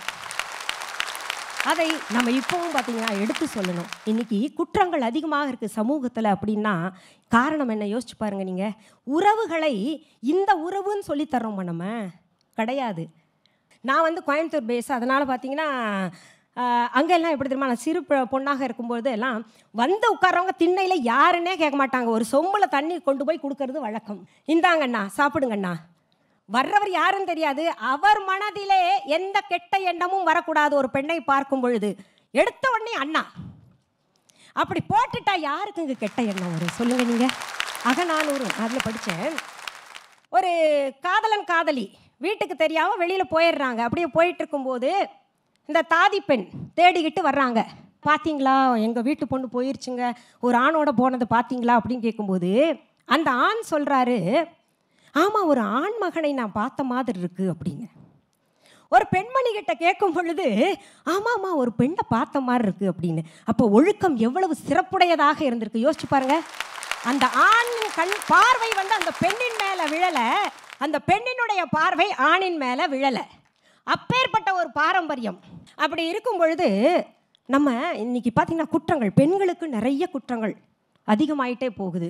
காரணம் நம்ம பாரம்பரியத்தை சொல்லித்தரல, உறவு சொல்லித்தர. யாரை பார்த்தாலும் அங்கிள், ஏய் இது யார் தெரியுமா உன் அங்கிள், ஏய் இது யார் தெரியுமா உன் ஆண்டி. என்ன அங்கிள் ஆண்டி, எல்லாருமே uncle aunty uncle aunty uncle ஆண்டின்னா என்ன உறவுன்னு தெரியும் சொல்லுங்கள். அம்மா அம்மான்னு சொல்கிறதுல இருக்கிற அழகு மம்மியில் இருக்கா? கிடையவே கிடையாது. அப்பா அதில் இருக்கக்கூடிய ஒரு அந்யோன்யம் அரவணைக்கும் குணம் இருக்காதில்ல. பார்த்திங்கன்னா மற்றதுல இல்லை. அதே போல் இவர் மாமா, இவர் அத்தை, இவர் அக்கா, இவங்க அண்ணா, இப்படியெல்லாம் சொல்லித்தராங்களா? சித்தி சித்தப்பா சொல்லியே தர்றதில்லை. மற்ற மாநிலங்களை காட்டிலும் நம்ம மாநிலம் பரவாயில்லைங்க, குற்றங்கள் குறைவு. பாடல் என்பதே செவிக்கு மட்டும்தான், கண்களுக்கு கிடையாது. அதனால் உட்காந்து கௌரவமாக பாடணும்னா பாடணும். நடனத்திற்கு இப்படித்தான் முத்திரைகள் பிடிக்கணும்னா அப்படித்தான் முத்திரைகள் பிடிக்கணும். உணவு, பாரம்பரிய உணவுகள் எத்தனை அரிசி அழிஞ்சு போச்சுங்க. எத்தனையோ ஆயிரக்கணக்கான அரிசிகள் இருந்தது, லட்சக்கணக்கான அரிசிகள் இருக்குது. இப்போ மீட்டெடுத்தது பார்த்திங்கன்னா வெறும் 100 சொற்பம். அதில் பார்த்திங்கன்னா எந்த நோயும் வராது. அந்த அரிசியை ஒரு நாளைக்கு ஒரு அரிசின்னு சாப்பிட்டா, மாப்பிள்ளை சம்பா அரிசி, கருங்குருவை அரிசி, கொட்டாரம் சம்பா அரிசி, இந்த மாதிரி அரிசியெல்லாம் பாரம்பரியம். உணவுலேயும் நம்ம விட்டுட்டோம், மொழியிலேயும் விட்டுட்டோம், உடைகள்லேயும் விட்டுட்டோம். அதனால் அதை விடாமல் பிடித்து கொண்டு இருந்தால் அந்த பாரம்பரியம்தான், நம்ம பெரியவங்க நமக்காக சொல்லப்பட்ட அனைத்து துறைகளிலும் இருக்கும் பாரம்பரியம்தான் அழகு அப்படின்னு சொல்லிட்டு என்னுரையை முடித்துக் கொள்கிறேன். நம்ம சந்திரமுகி படத்தில் முழுமையாக மாறியை ஒன்று சந்திரமுகியை பார் அப்படின்னு சொல்லுவாங்கல்ல, அது மாதிரி முழுமையாக தமிழ் பெண்ணாக பேசிய அனிதா குப்புசாமி அவர்களுக்கு என்னுடைய வாழ்த்துக்களும் பாராட்டுதல்களும். ஒரு தமிழ்மொழி பேசாதவர்கள் தமிழ் பேசினால் நமக்கு ஒரு ரொம்ப மகிழ்ச்சியாக இருக்குல்ல. அந்த வகையில் ஒரு அகர்வால் குடும்பத்திலிருந்து பிறந்து இப்படி இனிமையாக பேசும் அனிதா குப்புசுவாமிக்கு என்னுடைய வாழ்த்துக்களும் நன்றியும் பாராட்டுதல்களும். ஒரு சின்ன நூல்கண்டா நம்மை சிறைப்படுத்துவது என்று நம் அனைவரையும் நிமிர்ந்து உட்காரச் செய்தவர். ஒரு சிங்கம் முயலாகிறது என்று கூறி ஆண்களின் பலவீனத்தை வெளிச்சம் போட்டு காட்டியவர். பாலங்கள் என்ற கதையின் மூலம் அன்றைய காலகட்டத்திலேயே தலைமுறை வித்தியாசங்கிறது எவ்வளவு பெரியது என்பதை நமக்கு உணர்த்தியவர்.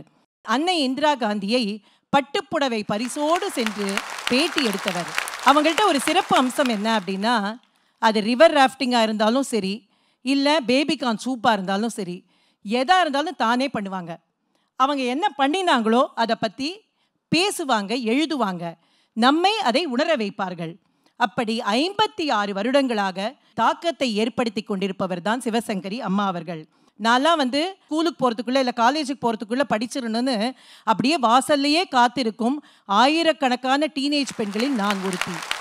அதே நேரத்தில் அந்த புத்தகம் எப்படியாவது என் கைக்கு வந்து விடாதா, வேலைகளை முடித்துவிட்டு அதை படித்து விட மாட்டோமா என்று மாடிப்படியின் இடுக்கில் போய் அமர்ந்து படித்த என் அம்மா ஆயிரக்கணக்கான அம்மாக்களில் ஒருத்தி.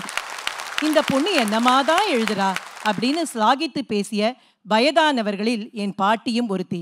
அப்படி தலைமுறை தாண்டி அனைவரையும் சந்திக்க வைத்தவர் இன்று தலைமுறை தாண்டி 4வது தலைமுறையோடு பேசிக்கொண்டிருக்கின்றார் என்றால் அவருக்கு வாழ்நாள் சாதனையாளர் எல்லாம் போராது, ஒரு சகாப்தத்தின் சாதனை விருந்து தர வேண்டும்.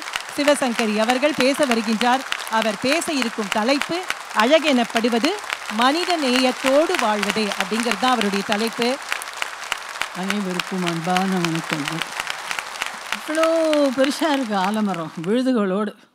அதோட விதையை பார்த்தீங்கன்னா இத்தினோண்டு கடுகு மாதிரி இருக்கும். கிட்டத்தட்ட கல்யாணமாகவே அந்த ஆலமரம் மாதிரி தான். 2000வது வருஷத்தில் வரனுக்கு நம்ம அதை சேர்த்து வைக்க ட்ரை பண்ணலாமேங்கிற ஒரு brainchild of Meera Nagarajan அவங்க சொல்ல ஒரு டிவி ஷோவாக நம்ம பண்ணலாம் சின்னதாக நினச்சி அது அப்படியே வளர்ந்து வளர்ந்து வளர்ந்து வளர்ந்து இன்றைக்கி எவ்வளோ பெரிய பிரம்மாண்டமாக உலகம் பூரா தெரிகிற அளவுக்கு ஒரு மிகப்பெரிய ஒரு நல்ல மங்களகரமான காரியத்தை செய்யும் ஸ்தாபனமாக. ஆனால் ஒன்று பாருங்கள், எனக்கு இவங்களெல்லாம் 25 வருஷமாக தெரியும். மோகனும் சரி மீராவும் சரி நான் அன்றைக்கி பார்த்த மாதிரியே இருக்கு, அது மாறவே இல்லை.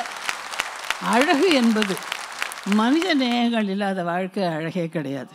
மனித மதிப்புகள், மனித நேயம் இருக்கிற வாழ்க்கை தான் அழகுன்னு நான் நினச்சேன். பல வருஷங்களுக்கு முன்னால் நான் எழுத ஆரம்பித்த போது அவங்க கரெக்டாக சொன்னாங்க, இது எனக்கு 56வது வருஷம் ஒரு எழுத்தாளராக. அப்போது அடிக்கடி என்னுடைய எழுத்துக்களில் மனுஷியாக இருக்கணும், நல்ல மனுஷியாக இருக்கணும். நான் சொல்கிறது, எழுதுறது, பேசுகிறது நிறைய பேருக்கு தெரியும், என்னுடைய வாசகர்களுக்கு தெரியும். என்னுடைய அண்ணா பெண், அவள் பேரும் மீரா தான். அவள் என்கிட்ட ஒரு நாள் கேட்டால், காலேஜ் படிக்கிற பொண்ணு, அத்தை நீ அடிக்கடி மனுஷி நல்ல மனுஷிங்கிறே, is there any definition for it? அப்போ நான் சொன்னேன், என்கிட்ட யாராவது பொய் சொன்னால் எனக்கு பிடிக்கல, என்னை ஏமாத்தினா எனக்கு பிடிக்கல, சிந்தனைகளாலோ சொற்களாலோ செயல்களாலோ என்னை காயப்படுத்துவது பிடிக்கலை. இந்த மாதிரி எனக்கு பிடிக்காத விஷயங்களை எல்லாம் அடுத்தவர்களுக்கு நான் செய்யாமல் இருக்கும்போது நான் நல்ல மனுஷியாக இருக்கிறேன்.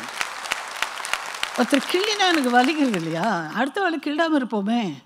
எனக்கு வரக்கூடாத கஷ்டங்கள் யாருக்குமே வரக்கூடாது, அதுதான் நல்ல மனிதநேயம். 86-87 அயோவா யூனிவர்சிட்டியில் இன்டர்நேஷ்னல் ரைட்டர்ஸ் ப்ரோக்ராம் 3.5 மாதம். ஒரு நாட்டிலேருந்து ஒரு எழுத்தாளர் கூப்பிட்டாங்க, எனக்கு அந்த பாக்கியம் கிடைத்து என்னை இந்தியாவிலேருந்து கூப்பிட்டுருந்தாங்க. 21 நாடுகள்லேருந்து 27 எழுத்தாளர்கள். அப்போது எங்களை இந்த மாதிரி ஒரு அரங்கத்தில் சுய அறிமுகம் செய்து கொள்ள சொன்னார்கள். எல்லாரும் ஒருத்தர் நான் இந்த நாட்டில் வந்திருக்கேன், நான் இந்த நாட்டில் இவ்வளோ புஸ்தகம் எழுதியிருக்கேன், நான் ஒரு கவிஞர், இதெல்லாம் பண்ணியிருக்கேன், அந்த மாதிரிலாம் ஒருத்தர் சொல்லிட்டே வந்தாங்க. எஸ் சிவசங்கரிங்கிறதுனால எஸ் எனக்கு கடைசியில் என்னுடைய முறை வந்தபோது நான் சொன்னேன், எழுத்தாளர் சிவசங்கரியை உங்களுக்கு அறிமுகப்படுத்துவதற்கு முன்னால் மனுஷி சிவசங்கரியை நான் அறிமுகப்படுத்த விரும்புகிறேன். நைஜீரியாவில் அந்த ரைட்டர் எழுந்து, சிவா ஆண்ட் யூ கன்ஃபியூசிங், நீ குழப்பிக்கலையா, ரெண்டும் ஒன்று தானே அப்படின்னார். நான் சொன்னேன், இல்லை, நான் எழுத்தாளராக பிறக்கலை, நான் மனுஷியாக தான் பிறந்தேன். என்னுடைய 26வது வயசில் தான் நான் எழுத்தாளரானேன். அது வரைக்கும் தவழ்ந்து நடந்து பல பருவங்கள், பல அனுபவங்கள். இன்றைக்கி எனக்கு 81 வயசு முடிஞ்சாச்சு. இது வரைக்கும் எத்தனை மேடு பள்ளங்கள், அற்புதமான சிரிப்புகள், சந்தோஷங்கள், பரவசங்கள், வருத்தங்கள், அழுகைகள், சோதனைகள், அத்தனையுமே என் வாழ்க்கையில் பல விஷயங்கள் எல்லாம், ஒவ்வொரு அனுபவத்தையும் ஒவ்வொரு பருவத்தையும் நான் ஒரு அழகான நல்முத்து என்று வைத்து கொண்டால், தனித்தனியாக அந்த நல்முத்து இருந்து என்ன பிரயோஜனம்? அது எல்லாவற்றையும் உள்ளுக்குள்ளே ஒரு துளை போட்டுக்கொண்டு ஒரு நூல் உள்ளே போய் அதை ஒரு மாலையாக்கினால் அர்த்தமுள்ள மாலையாக அதாகிறது. இப்படி என்னுடைய வாழ்க்கையில் உள்ள பல சம்பவங்களை நூலாக கோர்த்தது நான் மனுஷி என்று தான். அந்த மனித நேயம் இல்லாமல் போய்விட்டது என்றால் வாழ்க்கையில் அர்த்தத்தோடு வாழவே முடியாது. என்னை 40 வருஷம் முன்னாடியே ஒரு பேட்டியில் கேட்டபோது நான் சொன்னேன், எழுத்தாளர் சிவசங்கரியின் எழுத்துக்கள் மனுஷி சிவசங்கரியின் நிம்மதியை அமைதியை குலைக்கும் என்றால் அன்றைக்கு பேனாவை நான் மூடி வைத்து விடுவேன் என்று சொன்னேன். வாழ்க்கையிலங்க பேர் புகழுக்காக மனித நேயங்களை மதிப்புகளை நம்ம அடகு வைத்தோம் என்றால், விலையாக கொடுத்தோம் என்றால் அந்த வாழ்க்கையை ரசிக்காது, உண்மைபூர்வமாக இருக்காது. சில வருஷங்களுக்கு முன்னால் ஸ்பான் பத்திரிகை ஒரு கட்டுரையை வெளியிட்டிருந்தது. அவங்க UCLA அப்படிங்கிற அந்த சர்வ கலாசாலையில் ஒரு ஆய்வை நடத்தினார்கள். அதை 30 வருஷம் முன்னாடி முதல் தடவை நடத்தினப்போ, அப்போ படித்து விட்டு வெளியே போன மாணவிகளிடம் உன் வாழ்க்கை எப்படி அமைய வேண்டும் என்று நீ ஆசைப்படுகிறாய்னு கேட்டபோது, ஒரு நாள் டைம் கொடுங்க, யோசிச்சுட்டு சொல்கிறோன்னு. மறுநாள் அத்தனை பேரும் ஒருமித்தமாக அர்த்தமுள்ள வாழ்க்கை வாழ வேண்டும், we want to lead a meaningful lifeன்னு சொன்னாங்க. சில வருஷங்களுக்கு முன்னால் அதே கேள்வியை அப்போது படித்து விட்டு வெளியேறும் மாணவர்களிடம் கேட்டபோது கண்ணை கூட சிமிட்டும் நேரம் எடுத்துக்கொள்ளாமல் we want to live comfortably. இதை ஸ்பான் பத்திரிகை கேட்டுட்டு 30 வருஷம் முன்னாடி அர்த்தமுள்ள வாழ்க்கை வாழ விரும்பிய குறிக்கோளோடு இருந்த மாணவன் இப்போ வசதியான வாழ்க்கை வேணுங்கிறானே. The shift has come from meaningful life to comfortable life. இது எதனால் என்றால், சரியான முன்னுதாரணங்கள் அவனுக்கு வீட்டிலையும் இல்லை, வெளியிலையும் இல்லை. எங்கே போனாலும் எல்லாரும் பணம் பணம், இங்கே படி அங்கே படி, அமெரிக்காவுக்கு போ, சம்பாதி, படிக்கலாம், சம்பாதிக்கலாம், எல்லாம் நல்லது தான். பட் மதிப்புகளை விட்டு விட்டு if you are going to allow the professionalism to rule over our humanism, அப்போ டிட்டீரியேஷன் தான். வாழ்க்கைங்கிறது ஒரு ரயில் பயணம் போன்றது நண்பர்களே. எப்போ ஏறுவோம் எப்போ இறங்குவோம் யாருக்கும் தெரியாது. யார் எப்போ ஏறுவா யார் எப்போ இறங்குவா அதுவும் தெரியாது. ஆனால் அந்த பயணிக்கும் நாழி இருக்குது பார்த்தீங்களா, அப்போது இனிமையாக அழகாக இதமாக பேசி கருத்து பரிமாற்றம் செய்து அந்த பயணத்தை நம்ம அர்த்தமுள்ளதாக ஆக்கி கொண்டோம் என்றால், நாம் இறங்கி போன பிறகு கூட ஊதுவத்தியின் புகை அந்த இடத்துல வாசனையோடு இருப்பது போல நம்மை பற்றி அவங்க அழகாக பேசுவாங்க. அழகு, அதுதான் அழகு. சலசலத்து ஓடும் நதி எவ்வளோ அழகு. ஒரு இடத்துல நிற்காமல் அப்படியே போய் போகிற வழியில் சில தாவரங்களுக்கு தண்ணீர், வயல்களுக்கு தண்ணீர், ஆடு மாடு ஜீவன் மனிதர்களுக்கு தாகத்துக்கு சாந்தி, இத்தனையும் செய்துட்டு பார்க்கவே ரம்யமாக அழகாக தன்னுடைய ஓட்டத்தை முடித்துக்கொண்டு அது கடலில் போய் சங்கமமாகிறது. இதே இது ஒரு குட்டை எடுத்துக்கோங்க, பாசி படிந்த ஒரு குட்டை, கிட்ட போனாலே துர்நாற்றம். அது பச்சை பச்சைன்னு இருக்குது, தண்ணியை பார்த்தாலே நல்லா இல்லை. அழுகி போன இலைகளும் சில இறந்து போன அழுகின மிருகங்கள் கூட இருக்குது அதில். யாராவது அந்த தண்ணியை எடுப்போமா? என்னுடைய பிரார்த்தனை, நான் என் வாழ்நாள் பூரா ஒரு நதியாக ஓடிக்கொண்டிருக்க வேண்டும். நான் நதியாக ஓட முடியலையா, ஒரு ஓடையாவது ஓட வேண்டும். 2 செடிக்கு தாகத்துக்கு தண்ணி கொடுத்துட்டு 2 மனுஷனுக்காவது நான் தாகத்தை தீர்க்க வேண்டும். அழுக்கான குட்டைன்னு பற்றி பேசும்போது ஒரு கதை ஞாபகத்துக்கு வருகிறது. ஒரு ஊரில் ஒரு ராஜா இருந்தார், ரொம்ப நல்லவர், ரொம்ப நேர்மையானவர். அந்த ராஜா தனியாக வேட்டைக்கு போவார். ஒரு தடவை அப்படி தனியாக வேட்டைக்கு போன போது ஏதோ ஒரு மிருகம் தண்ணி மூழ்கிற சத்தம் மாதிரி இருக்கேங்கிறாப்பில் நினச்சிட்டு சத்தத்தை வைத்து கொண்டு ஓசை வந்த இடத்தை நோக்கி அம்பு எழுதி விட்டார்.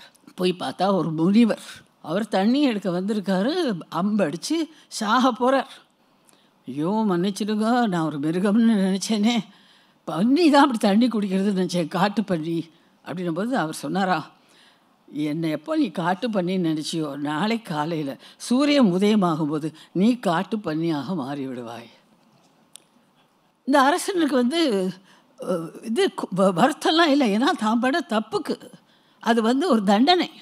அதனால் அரண்மனைக்கு வந்துட்டு தன் பிள்ளைய கூப்பிட்டு இளவரசனை கூப்பிட்டு, இந்த பாரு, நான் பண்ண தப்புக்கு, அறிந்தோ அறியாமலோ நான் செய்ததுக்கு அதை நான் தண்டனையை அனுபவிச்சு தான் ஆகணும். அதனால் நான் இந்த பன்னி உருவத்தோடலாம் இங்கெல்லாம் நான் இருக்க மாட்டேன். ராத்திரியே நான் பக்கத்து காட்டுக்கு போயிடுறேன். மறுநாள் காலையில் நான் பன்னி ஆகிடுவேன். ஒரு நாள் கழித்து நீ அந்த காட்டுக்கு இப்படி பாரு, எந்த ஒரு பன்னிக்கிட்ட போய் நீ அப்பான்னு கூப்பிடு, அது மகனேன்னு சொல்லிச்சுன்னா அது நான் தான், உடனே என்னை கொன்னுடும். ஏன்னா பன்னி வாழ்க்கை எனக்கு வேண்டாம். சரிப்பாண்ணா. அவர் போயிட்டார். பெரிய காடு. இந்த பையனும் 2 நாள் கழிச்சு அம்போடு போய் நிற்கிறான். ஒரு பன்னியாக பார்த்தா அப்பா அப்பாங்கிறான். ஒன்றுமே வாங்கிக்கிறத தவிர ஒன்று கூட பதிலே சொல்ல மாட்டேங்குது. அப்படியே டைம் ஆகிட்டே இருக்குது. 6 மாதம் ஆகிடுறது. சரி, காட்டுக்கு அந்த பக்கம் போய் பார்க்கலாம். எதிர்பக்கம் போய் போகிற சமயத்தில் ஒரு துர்நாற்றம் வீசுகிறது.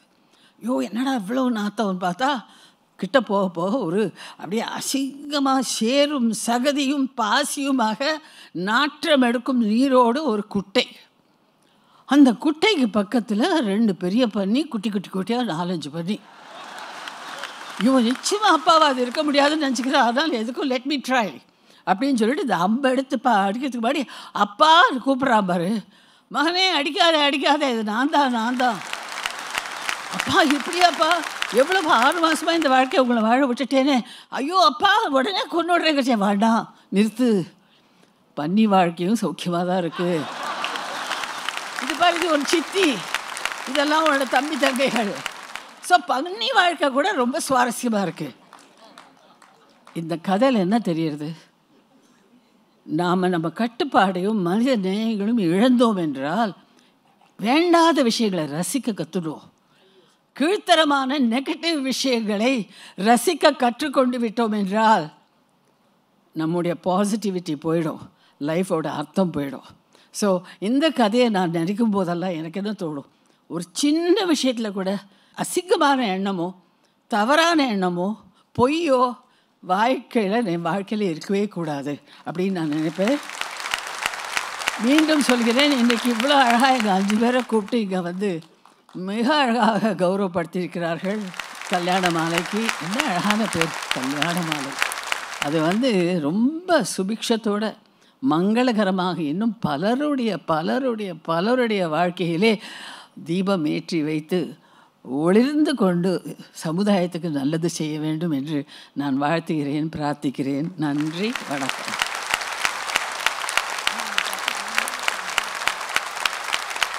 பூத்திஸின் சாமுத்திரிகா பட்டு, சர்வ லட்சணங்கள் நிறைந்த காஞ்சிப்பட்டு. அடுத்ததாக நாம் அழைக்க இருப்பவர் திருமதி அருணா சாய்ராம் அவர்கள். வர்த்தக நகராம் மும்பையில் பிறந்து கலை அரசியின் கடைக்கண் பார்வை பட்ட பிறகு இசை அரசியாய் உலகெங்கும் வலம் வருபவர். இவருடைய கச்சேரிகள் அப்படிங்கிறது கேட்பவரை வசீகரப்படுத்தும். அவருடைய பாக்யாத லக்ஷ்மி பாரம்மா அந்த பாட்டை கேட்டோன்னா, கண்ணை மூடின்னு கேட்டோன்னா, கண்ணை திறந்து பார்த்தா லக்ஷ்மி எதிர்க்க இருக்க மாதிரி இருக்கும் நமக்கு. அது மாதிரியான ஒரு பேரானந்தத்தை நமக்கு ஏற்படுத்தி தருபவர். அதேபோல் கல்கத்தா காளியை பற்றி அவர் பாடினார் என்றால் எதிர்க்கே வந்து ஒரு சிம்மம் கர்ஜிப்பது போல் நமக்கு தோன்றும். அப்படிப்பட்ட ஒரு பயபக்தியோடு ஒரு உணர்வு ஏற்படும். மாடு மேய்க்கும் கண்ணாவை பற்றி அவர் பாடினார் என்றால் அது ஆணாக இருந்தாலும் பெண்ணாக இருந்தாலும் அனைவருமே யசோதியின் தோழிகளாக மாறி எப்படியாவது கண்ணன் காலை பிடித்து கொண்டு அப்பா போயிடாதப்பா, திருடட்ட மாட்டின்றாதப்பான்னு கண்ணீர் விட்டு கதற வேண்டும் அப்படின்னு தோணும். அந்த மாதிரியான குரல்களுக்கு சொந்தக்காரர். அபங்கங்களை நமக்கு அருகில் கொண்டு வந்து கொடுத்தவர். பண்டரிபுரத்து அந்த இறைவனை நம் கண்முன்னே தரிசிக்க செய்தவர் அருணா சாய்ராம் அவர்கள். கலையின் தரிசனமே அழகெனப்படுவது என்று பேச வருகின்றார். எல்லோருக்கும் மனமார்ந்த வணக்கங்கள். எங்கள் வீட்டில் யாராவது ஒரு 4 பேர் விருந்துக்கு வரா அப்படின்னு சொன்னாலே எனக்கு 4 நாள் வேர்த்து விறுவிறுத்து. என்ன பண்ணுறது, என்ன சமைக்க போகிறோம், என்ன மெனு, என்ன எப்படி அவளை வரவேற்கிறது, எப்படி உட்காத்துறது, எப்படி தேவையில்லாத விஷயங்கள்லாம் யோஜனை பண்ணி அவளுக்கு என்ன வேணும் அன்போடு நம்ம விருந்தோம்பல் செஞ்சு அவளை வரவழித்து ஆசையோடு நம்ம இருந்தால் போகிறோம். ஆனால் அதெல்லாம் தெரிய மாட்டேங்கிறதே. அதனால இதை யோஜனை பண்ணி இப்படியே டென்ஷன் ஆகி நான் நினச்சிப்பேன், இப்படி நம்மளுக்கு ஒரு சின்ன காரியம் கூட செய்யறதுக்கு ஒரு ஆற்றல் இல்லாமல் இருக்கேன்னு. இங்கே என்னடான்னா கல்யாண மாலை வந்து லட்சக்கணக்காக கல்யாணங்கள் பண்ணுறா அப்படின்னா எப்படி பண்ணுறான்னு தெரியும். 4 பேரோடு சேர்ந்தாப்பில் பேசக்கூட நம்மளுக்கு டென்ஷனாக இருக்குது. ஏன்னா எல்லாருக்கும் கொடுக்க வேண்டிய மரியாதைகளை சரியாக கொடுக்கணும், பேசணும், இங்கிதம் தெரிஞ்சு பேசணும், சுருக்கமாக பேசணும், அழகாக பேசணும். அப்படிங்கும்போது எப்படி மீரா அம்மா அப்படியே சும்மா கை சொடக்கிற மாதிரி அந்த ஈவினிங் அப்படியே நடத்திட்டு போயிட்டாங்க. அமேசிங். அதாவது சொசைட்டிக்கு நம்ம சேவை செய்யணுங்கிற அந்த கமிட்மெண்ட் அந்த மாதிரி இயங்க வைக்கிறது அவங்களையும் மோகன் சாரையும். இந்த மாதிரி ஒரு அழகான குடும்பம், தொண்டு செய்யும் குடும்பம், இவர்களோட பழகிறதே ஒரு பாக்கியம், இவர்களை தெரிந்து வைக்கிறதே ஒரு பாக்கியம், இறைவனுடைய ஒரு ஆசீர்வாதங்கள் அப்படின்னு சொல்லணும். அது மட்டும் இல்லாமல் இவ்வளோ பெரிய சாதனையாளர்களோட மேடையை பகிர்ந்துக்கிறதுக்கு நான் ரொம்ப கொடுத்து வச்சுருக்கேன். எனக்கு அவங்க கொடுத்துருக்கிற சப்ஜெக்ட் இசையே வாழ்க்கையில் அழகு ஊட்டும் என்பதை பற்றி பேச. ஆக்சுவலி அவங்க சொன்ன வேர்ட் கலை.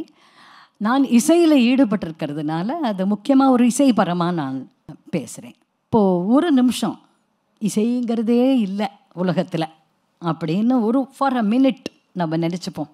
இசைங்கிறது இல்லை, there is no music at all in this universe அப்படின்னு வச்சுட்டா இமேஜின் பண்ணி பாருங்கோ அந்த லைஃப் எப்படி இருக்கும். எவ்வளவு ஒரு poverty of feelings, absolutely nothing, ஒன்றுமே இருக்காது அந்த வாழ்க்கையில். இசை இல்லாமல் நம்மளால் இயங்கவே முடியாது, மூச்சு விட முடியாது, எழுந்திருக்க முடியாது, சாப்பிட முடியாது, வாழ்க்கையை நடத்த முடியாது, உறங்க முடியாது, எதுவுமே முடியாது. சின்ன விஷயத்துலேருந்து ஒரு மண்டேன் திங்ஸ்லேருந்து எடுத்துக்கோங்க, பெரிய விஷயம் வரைக்கும் அந்த இசை தான் இல்லையா. காலையில் ஏந்துட்டேன்னா எங்கள் அம்மா அந்த ஒரு பாட்டு பாடி கண்ணனை எழுப்புவா. கையில் ஒரு டம்ளர் பால் எடுத்துன்னு கண்ணனுக்கு முன்னாடி வச்சு ஜாகோ बंसीवारे ललना जागो मोरे प्यारे. மீராபாயினுடைய பஜன் அது. ஆனால் எங்கள் அம்மாவுக்கு அது தமிழா இந்தியா அதெல்லாம் யோஜனை பண்ணலை. கண்ணனை எழுப்பணும், பால் கொடுத்து எழுப்பணும், அது பாட்டை பாடி எழுப்பணும். எனக்கு அது அப்படியே பதிஞ்சு போச்சு. ஓ, காத்தால எழுந்துன்னா அந்த ஜாகோ பாட்டு என்ன அறியாமல் என்னுடைய வாயை முணுமுணுக்கும். ஒன்றுமே இல்லை, ஒரு சிம்பிள் திங். இப்போ சன் டிவி எடுத்துக்கோங்களேன். சன் டிவி லோகோ வந்தோடனே டன் டன் டரரன் டரரன், அது வரலைன்னா அது சன் டிவியே இல்லை. அந்த குளோப் தெரியலாம், எல்லாமே தெரியலாம், ஆனால் அது சன் டிவியாக இல்லை. அந்த மியூசிக் தான் அதை வந்து கனெக்ட் பண்ணுறது. அந்த அந்த இட்ஸ் அ நான் வெர்பல் கம்யூனிகேஷன். வார்த்தைகள் இல்லாத உணர்ச்சிகளை மட்டுமே கொண்ட ஒரு கம்யூனிகேஷன். அதனால நம்மளை அப்படி ஜெட் ஸ்பீடில் அந்த இடத்துக்கு கொண்டு போய் அதை நிறுத்திடும் அந்த மியூசிக் வந்த உடனே, இல்லையா? அதே மாதிரி ஜனகணமன அப்படின்னாலே நான் இன்னும் 2 வார்த்தை பாடினேன்னா நீங்கள் எல்லாரும் எழுந்து நின்றுடுவேள். அந்த தேசபக்தி உணர்ச்சி நம்மளுக்கு வந்துடும் இந்த ஜனகணமனவை பாடினா. அப்படி அல்லது ஒரு தமிழ் தாய் வார்த்தை நீராடும் அப்படின்னாலே போகிறோம், அப்படியே எல்லாருக்கும் கண்ணில் தண்ணி வந்துடும். தமிழ் பற்று, தமிழ் காதல், அந்த தமிழ் மேலே இருக்கிற ஒரு பக்தி. அந்த மாதிரி சங்கீதம், இசை அப்படிங்கிறது வந்து, அதாவது இசை இல்லாத ஒரு வாழ்க்கையே இருக்க முடியாது. அது ஷேக்ஸ்பியரே அவருடைய கோட்டில் சொல்லியிருக்காரு, ஒரு மனுஷனாக நீ பிறந்துட்டது இசை இல்லைன்னா அது அப்புறம் அது நீ மனுஷனுடைய வாழ்க்கையே இல்லை உனக்கு அப்படின்ட்டார் அவர். அந்த மாதிரி ஒரு விஷயம்.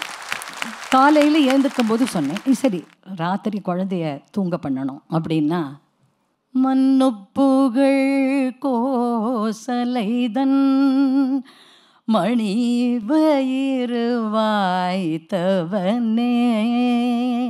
தென்னிலங்கை கோன்முடிகள் சிந்துவித்தாய் செம்பொன்சேர் ராகவனே தாலேலோ தாலேலோ அப்படின்னு அந்த தூங்க பண்ணினா அந்த குழந்தை தூங்கிடும். ஒரு கலைஞன் வந்து ஒரு இசையை வெளிப்படுத்தும் போது அவர் தனிமையில் வெளிப்படுத்தலை, அவர் கூட இசைக்கும் இசைக்கலைஞர்கள் அவ எல்லாரும் தன்னை மறந்து, அந்த ஆர்டிஸ்ட் அங்கே இருக்கக்கூடாது. அதாவது நான் எப்போதும் நினச்சிப்பேன், கச்சேரிக்கு போகிறதுக்கு முன்னாடி, சுவாமி கிருஷ்ணா அம்பாள் தேவி என்னை ஆசீர்வாதம் பண்ணுங்கோ, நான் இன்னைக்கு மேடையில் ஏறும்போது நான் அங்கே இருக்கக்கூடாது, நான் இருக்காமல் இருக்கணும். ஏன்னா நான் அங்கே மறைஞ்சாதான் இசை மேலோங்கி நிற்கும். அப்படி பிரார்த்தனை பண்ணிட்டு நம்ம மேடைக்கு போகிறது. தன்னை மறந்து அந்த இசைக்கும் போது என்ன ஆகுது, ஸோ இங்கேருந்து ஒரு வேவ் அங்கே போகிறது, அங்கேருந்து ஒரு வேவ் திருப்பி வருது. இது ரெண்டும் இருந்தால் தான் அந்த இசையினுடைய பரிபூர்ணத்துவம் கிடைக்கிறது. இது வந்து அதனால நீங்கள் ரசிகர்களாக இருக்கும்போது நீங்களும் அதில் ஈக்குவல் பார்ட்டிசிபெண்ட்டு. நீங்கள் அதில் பார்ட்டிசிபேஷன் இல்லைன்னு நினைக்காதேங்கோ. நீங்கள் அதில் ஃபுல் பார்ட்டிசிபேஷன் இருந்தால் தான் சபை நிறையும். அந்த சபை நிறைக்கும் போது இன்னும் மேலே மேலே பாவம்ங்கிறது என்ன, ஃபீலிங், எமோஷன். 9 ரசங்களுக்கு மேலே 10வது ரசம் ஒன்று இருக்குது, அதுக்கு பேர் ஆனந்த ரசம்னு. என்னன்னா திருப்தியாக இருக்குது, ஆஹா வாழ்க்கையே இதோட ரொம்ப ரொம்ப சந்தோஷமாக இருக்குன்னு ஒரு ஃபீலிங் வருது இல்லையா? அந்த இசைக்கு அந்த பவர் இருக்குது. அண்ட் நம்ம முன்னோர்கள் என்ன பண்ணிட்டாங்க, இசையையும் பக்தியையும் ஒன்று சேர்ந்து வச்சுட்டாங்க. அது பெரிய விஷயம். ஏன்னா they felt music is always ஒரு vehicle to surrender to the power அப்ஸ்டேர்ஸ்னு அந்த மாதிரி ஒரு ஃபீலிங் அந்த சங்கீதத்தில் தெய்வீகத்தன்மை இருக்கணும்னு அந்த ஒரு கோட்பாடு வச்சாங்க. இறைவன்கிறது என்னது, எனக்கு ஏதாவது ஒன்று இருக்கலாம், எனக்கு கிருஷ்ண பரமாத்மாவாக இருக்கலாம், உங்களுக்கு தேவியாக இருக்கலாம், அவருக்கு முருகனாக இருக்கலாம், வேற ஒருத்தருக்கு வேறையாக இருக்கலாம், அதை பற்றி கவலையே இல்லை. ஆனால் எல்லாரும் நம்ம வந்து ஒரு இடத்துல நான் ஒன்றும் இல்லைப்பா, நீ கொண்டு வந்திருக்க இந்த உலகத்தில் என்னை பிறக்க வச்சுருக்க, இருக்கிற வரைக்கும் நான் சந்தோஷமாக அவங்க சொன்ன மாதிரி மனிதநேயத்தோடு இருக்கணும், அன்போடு இருக்கணும் அப்படிங்கிற ஃபீலிங்கை மேலும் மேலும் அன்றாடம் தினந்தோறும் நம்மளுக்கு கொடுக்கக்கூடிய சக்தி இசைக்கு மட்டும் உண்டு, நிச்சயமாக உண்டு. அதனால இசையினுடைய ஒரு பயணத்தில் என்ன இறைவன் கொண்டு வந்ததற்கு நான் ரொம்ப ரொம்ப அவருக்கு நன்றி சொல்லி, பெண்மணிகளுக்கு என்ன இருந்தாலும் அவங்க இங்கிலீஷில் ஒரு வார்த்தை சொல்லுவாங்க, we are nestling human beings. அதாவது நர்ச்சரிங் குவாலிட்டி பெண்மணிகளுக்கு கொஞ்சம் அதிகமாகவே இயற்கையில் உண்டு.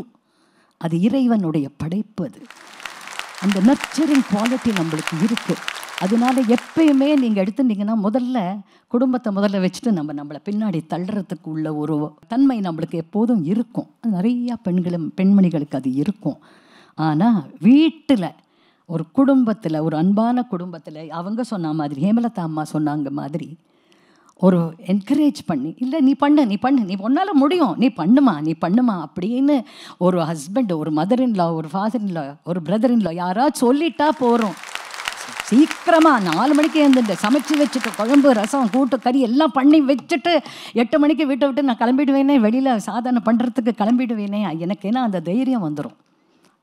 நான் எனக்குன்னு சொல்லும்போது நான் பெண்மணிகளை சொல்கிறேன். அந்த மாதிரி அந்த என்கரேஜிங் ப்ளீஸ் எல்லோரும் எங்கே இப்போ சாய்ராம் வந்திருக்கார் இங்கே, அவர் ஒரு முறையான இத்தனை வருஷங்களில் அவரோ என்னுடைய மாமியாரோ மாமனாரோ இது என்ன சும்மா பாடின்னு இருக்கேன், போதும் நிறுத்து அப்படின்னு ஒரு முறை சொல்லியிருந்தா நான் இன்றைக்கி இங்கே இருக்க மாட்டேன்.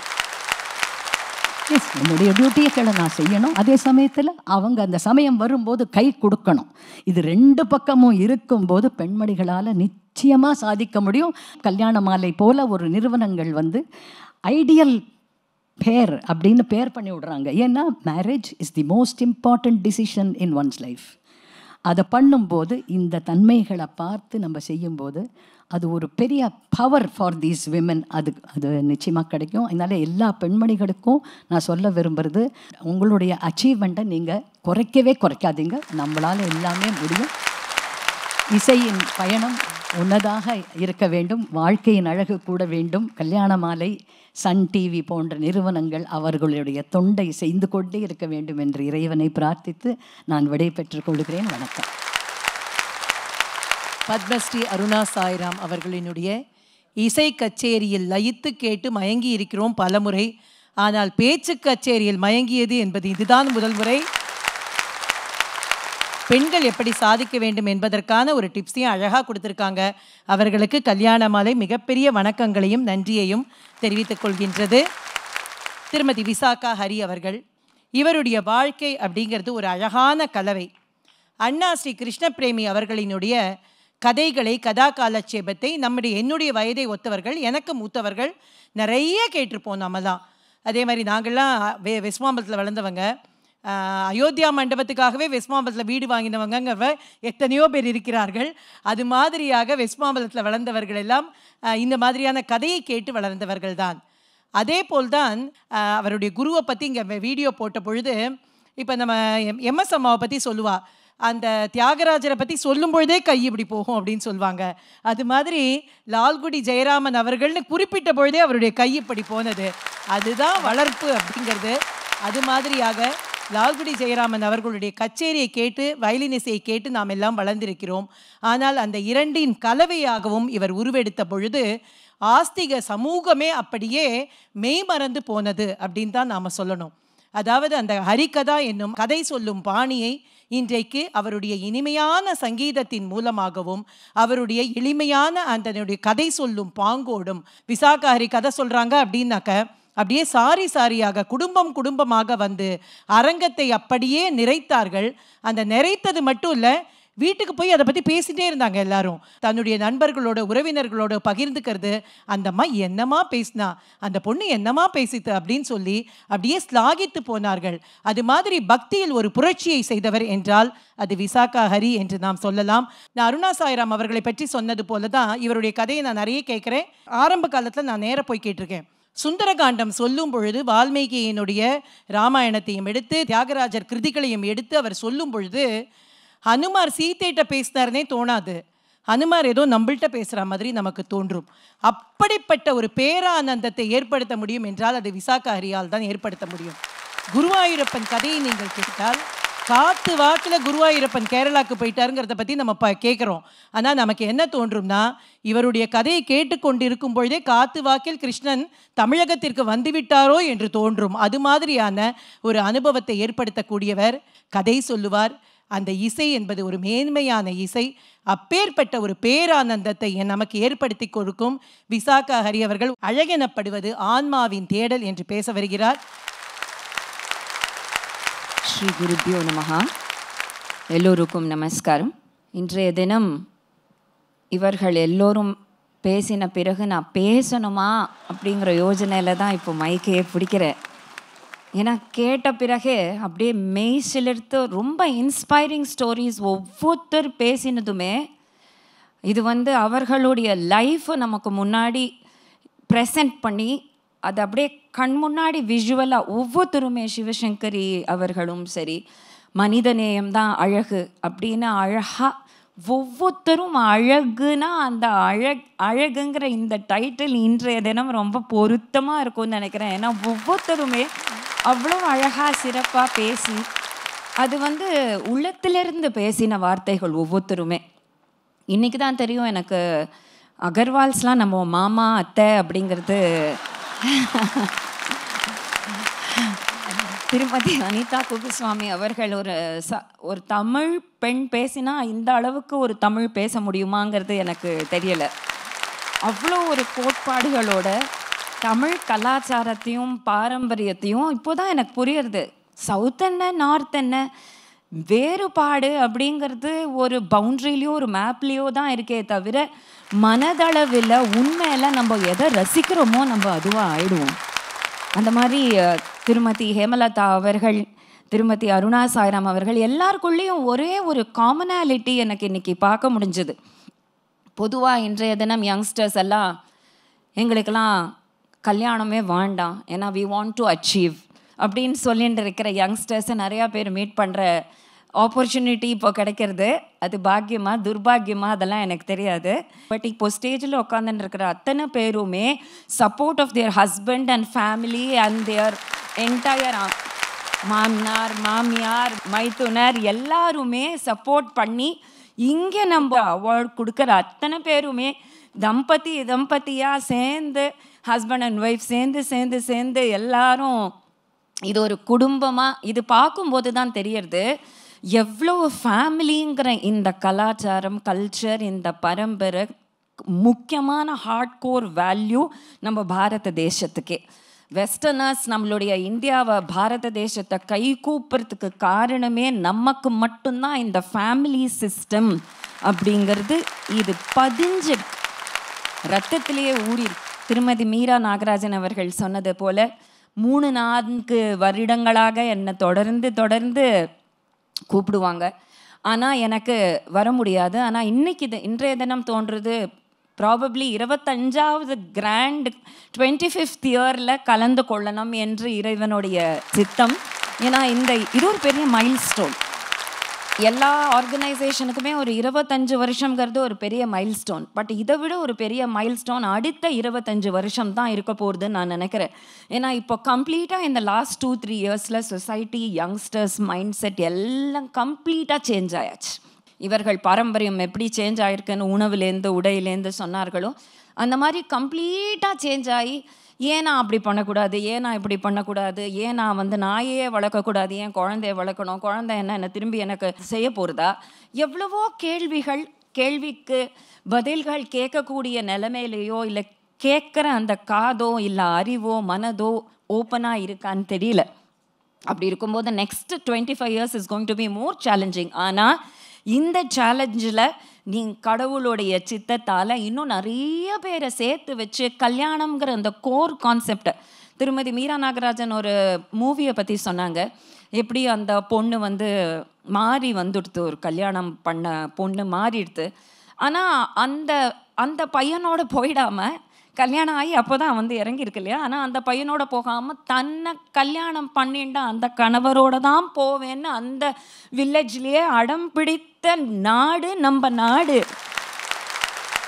அப்போது நம்மளுடைய நாடு எப்பேற்பட்ட நாடுனா இன்னி வரைக்குமே கை பிடித்தவனை இவர் தான் நமக்கு சோல்மேட்ஸ், இவர் நமக்கு நம்மளுடைய ஆத்மபந்து அப்படிங்கிற அந்த த்ரூ அவுட் த சேலஞ்சஸ்.